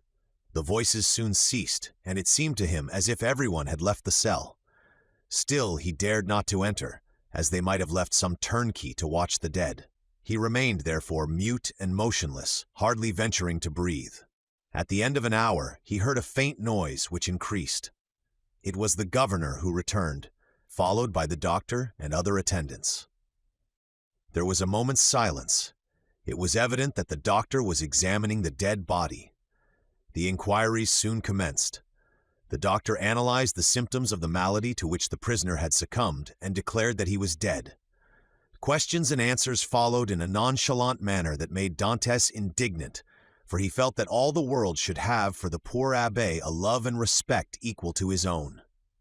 "I am very sorry for what you tell me," said the governor, replying to the assurance of the doctor that the old man is really dead, for he was a quiet, inoffensive prisoner, happy in his folly, and required no watching. "Ah," added the turnkey, "there was no occasion for watching him. He would have stayed here 50 years, I'll answer for it, without any attempt to escape." "Still," said the governor, "I believe it will be requisite, notwithstanding your certainty, and not that I doubt your science, but in discharge of my official duty, that we should be perfectly assured that the prisoner is dead." There was a moment of complete silence, during which Dantes, still listening, knew that the doctor was examining the corpse a second time. "You may make your mind easy," said the doctor. "He is dead. I will answer for that." "You know, sir," said the governor, persisting, "that we are not content in such cases as this with such a simple examination. In spite of all appearances, be so kind, therefore, as to finish your duty by fulfilling the formalities described by law." "Let the irons be heated," said the doctor, "but really it is a useless precaution." This order to heat the irons made Dantes shudder. He heard hasty steps, the creaking of a door, people going and coming, and some minutes afterwards a turnkey entered, saying, "Here is the brazier, lighted." There was a moment's silence, and then was heard the crackling of burning flesh, of which the peculiar and nauseous smell penetrated even behind the wall where Dantes was listening in horror. The perspiration poured forth upon the young man's brow, and he felt as if he should faint. "You see, sir, he is really dead," said the doctor. "This burn in the heel is decisive. The poor fool is cured of his folly and delivered from his captivity." "Wasn't his name Faria?" inquired one of the officers who accompanied the governor. Yes, sir, and as he said, it was an ancient name. He was, too, very learned and rational enough on all points which did not relate to his treasure, but on that, indeed, he was intractable. It is the sort of malady which we call monomania, said the doctor. You had never anything to complain of? Said the governor to the jailer who had charge of the abbé. Never, sir, replied the jailer, never. On the contrary, he sometimes amused me very much by telling me stories. One day, too, when my wife was ill, he gave me a prescription which cured her. Ah, said the doctor, I did not know that I had a rival, but I hope, governor, that you will show him all proper respect in consequence. Yes, make your mind easy. He shall be decently interred in the newest sack we can find. Will that satisfy you? Must this last formality take place in your presence, sir? Inquired a turnkey. Certainly, but make haste. I cannot stay here all day. Other footsteps going and coming were now heard, and a moment afterwards the noise of rustling canvas reached Dantes' ears. The bed creaked, and the heavy footfall of a man who lifts a weight sounded on the floor. Then the bed again creaked under the weight deposited upon it. This evening, said the governor. Will there be any mass? Asked one of the attendants. That is impossible, replied the governor. The chaplain of the Château came to me yesterday to beg for leave of absence, in order to take a trip to Hyères for a week. I told him I would attend to the prisoners in his absence. If the poor abbé had not been in such a hurry, he might have had his requiem. Pooh, said the doctor with the impiety usual in persons of his profession. He is a churchman. God will respect his profession and not give the devil the wicked delight of sending him a priest. A shout of laughter followed this brutal jest. Meanwhile, the operation of putting the body in the sack was going on. This evening, said the governor, when the task was ended. At what hour? Inquired a turnkey. Why, about 10 or 11 o'clock. Shall we watch by the corpse? Of what use would it be? Shut the dungeon as if he were alive. That is all. Then the steps retreated, and the voices died away in the distance. The noise of the door, with its creaking hinges and bolts, ceased, and a silence more somber than that of solitude ensued. The silence of death, which was all-pervasive, and struck its icy chill to the very soul of Dantes. Then he raised the flagstone cautiously with his head, and looked carefully around the chamber. It was empty, and Dantes emerged from the tunnel. Chapter 20. The Cemetery of the Château d'If. On the bed, at full length, and faintly illuminated by the pale light that came from the window, lay a sack of canvas, and under its rude folds was stretched a long and stiffened form. It was Faria's last winding sheet, a winding sheet which, as the turnkey said, cost so little. Everything was in readiness. A barrier had been placed between Dantes and his old friend. No longer could Edmund look into those wide-open eyes which had seemed to be penetrating the mysteries of death. No longer could he clasp the hand which had done so much to make his existence blessed. Faria, the beneficent and cheerful companion with whom he was accustomed to live so intimately, no longer breathed. He seated himself on the edge of that terrible bed and fell into melancholy and gloomy reverie. Alone. He was alone again condemned to silence, again face to face with nothingness. Alone. Never again to see the face, never again to hear the voice of the only human being who united him to earth. Was not Faria's fate the better, after all, to solve the problem of life at its source, even at the risk of horrible suffering? The idea of suicide, which his friend had driven away and kept away by his cheerful presence, now hovered like a phantom over the abbé's dead body. If I could die, he said, I should go where he goes, and should assuredly find him again. But how to die? It is very easy, he went on with a smile. I will remain here, rush on the first person that opens the door, strangle him, and then they will guillotine me. But excessive grief is like a storm at sea, where the frail bark is tossed from the depths to the top of the wave. Dantes recoiled from the idea of so infamous a death, and passed suddenly from despair to an ardent desire for life and liberty. Die! Oh no, he exclaimed. Not die now, after having lived and suffered so long and so much. Die? Yes, had I died years ago. But now to die would be indeed to give way to the sarcasm of destiny. No, I want to live. I shall struggle to the very last. I will yet win back the happiness of which I have been deprived. Before I die, I must not forget that I have my executioners to punish, and perhaps, too, Who knows, some friends to reward. Yet they will forget me here, and I shall die in my dungeon like Faria." As he said this, he became silent and gazed straight before him like one overwhelmed with a strange and amazing thought. Suddenly he arose, lifted his hand to his brow as if his brain were giddy, paced twice or thrice round the dungeon, and then paused abruptly by the bed. "Just God!" he muttered. "Whence comes this thought? Is it from thee? Since none but the dead pass freely from this dungeon, let me take the place of the dead." Without giving himself time to reconsider his decision, and indeed that he might not allow his thoughts to be distracted from his desperate resolution, he bent over the appalling shroud, opened it with the knife which Faria had made, drew the corpse from the sack, and bore it along the tunnel to his own chamber, laid it on his couch, tied around its head the rag he wore at night around his own, covered it with his counterpane, once again kissed the ice-cold brow, and tried vainly to close the resisting eyes, which glared horribly, turned the head towards the wall, so that the jailer might, when he brought the evening meal, believe that he was asleep, as was his frequent custom. Entered the tunnel again, drew the bed against the wall, returned to the other cell, took from the hiding-place the needle and thread, flung off his rags, that they might feel only naked flesh beneath the coarse canvas, and getting inside the sack, placed himself in the posture in which the dead body had been laid, and sewed up the mouth of the sack from the inside. He would have been discovered by the beating of his heart, if by any mischance the jailers had entered at that moment. Dantes might have waited until the evening visit was over, but he was afraid that the governor would change his mind and order the dead body to be removed earlier.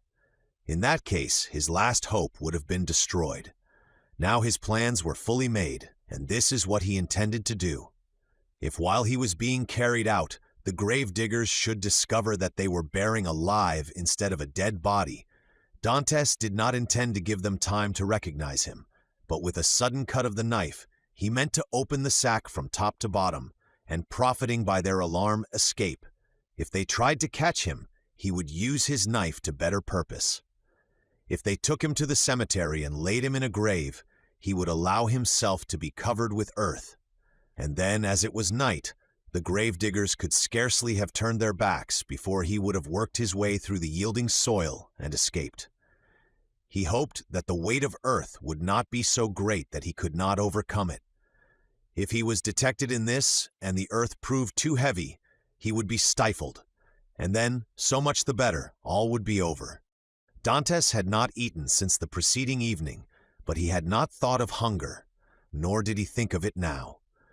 His situation was too precarious to allow him even time to reflect on any thought but one. The first risk that Dantes ran was that the jailer, when he brought him his supper at 7 o'clock, might perceive the change that had been made. Fortunately, 20 times at least, from misanthropy or fatigue, Dantes had received his jailer in bed, and then the man placed his bread and soup on the table, and went away without saying a word. This time the jailer might not be as silent as usual, but speak to Dantes, and seeing that he received no reply, go to the bed, and thus discover all. When 7 o'clock came, Dante's agony really began. His hand placed upon his heart was unable to redress its throbbings, while, with the other, he wiped the perspiration from his temples. From time to time chills ran through his whole body and clutched his heart in a grasp of ice. Then he thought he was going to die, yet the hours passed on without any unusual disturbance, and Dantes knew that he had escaped the first peril. It was a good augury. At length, about the hour the governor had appointed, footsteps were heard on the stairs. Edmund felt that the moment had arrived, summoned up all his courage, held his breath, and would have been happy if at the same time he could have repressed the throbbing of his veins. The footsteps, they were double, paused at the door, and Dantes guessed that the two gravediggers had come to seek him.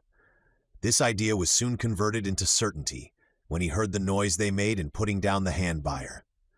The door opened, and a dim light reached Dantes' eyes through the coarse sack that covered him. He saw two shadows approach his bed, a third remaining at the door with a torch in its hand. The two men, approaching the ends of the bed, took the sack by its extremities. "He's heavy, though, for an old and thin man," said one as he raised the head. "They say every year adds half a pound to the weight of the bones," said another, lifting the feet. "Have you tied the knot?" inquired the first speaker. "What would be the use of carrying so much more weight?" was the reply. "I can do that when we get there." "Yes, you're right," replied the companion. "What's the knot for?" thought Dantès. They deposited the supposed corpse on the bier. Edmund stiffened himself in order to play the part of a dead man, and then the party, lighted by the man with the torch, who went first, ascended the stairs. Suddenly he felt the fresh and sharp night air, and Dantès knew that the mistral was blowing. It was a sensation in which pleasure and pain were strangely mingled.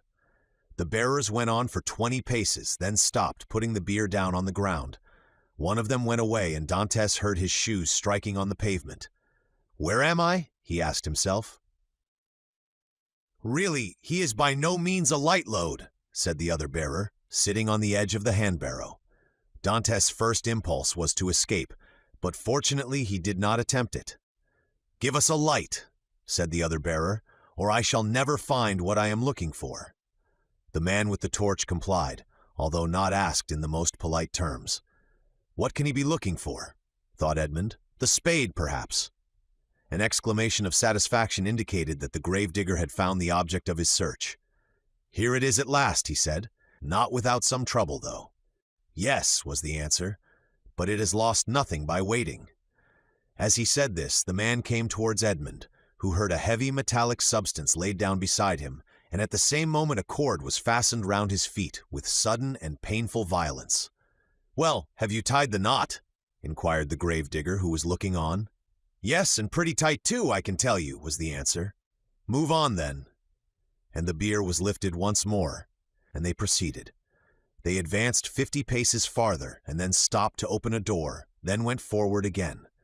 The noise of the waves dashing against the rocks on which the château is built reached Dantès' ear distinctly as they went forward. "Bad weather," observed one of the bearers. "Not a pleasant night for a dip in the sea." "Why, yes, the Abbé runs a chance of being wet," said the other, and then there was a burst of brutal laughter. Dantès did not comprehend the jest, but his hair stood erect on his head. "Well, here we are at last," said one of them. a little farther," said the other. "You know very well that the last was stopped on his way, dashed on the rocks, and the governor told us next day that we were careless fellows." They ascended 5 or 6 more steps, and then Dantès felt that they took him, one by the head and the other by the heels, and swung him to and fro. "1," said the gravediggers, "2, 3, and at the same instant Dantès felt himself flung into the air like a wounded bird, falling, with a rapidity that made his blood curdle. Although drawn downwards by the heavy weight which hastened his rapid descent, it seemed to him as if the fall lasted for a century. At last, with a horrible splash, he darted like an arrow into the ice-cold water, and as he did so, he uttered a shrill cry, stifled in a moment by his immersion beneath the waves. Dantès had been flung into the sea and was dragged into its depths by a 36-pound shot tied to his feet. The sea is the cemetery of the Château d'If.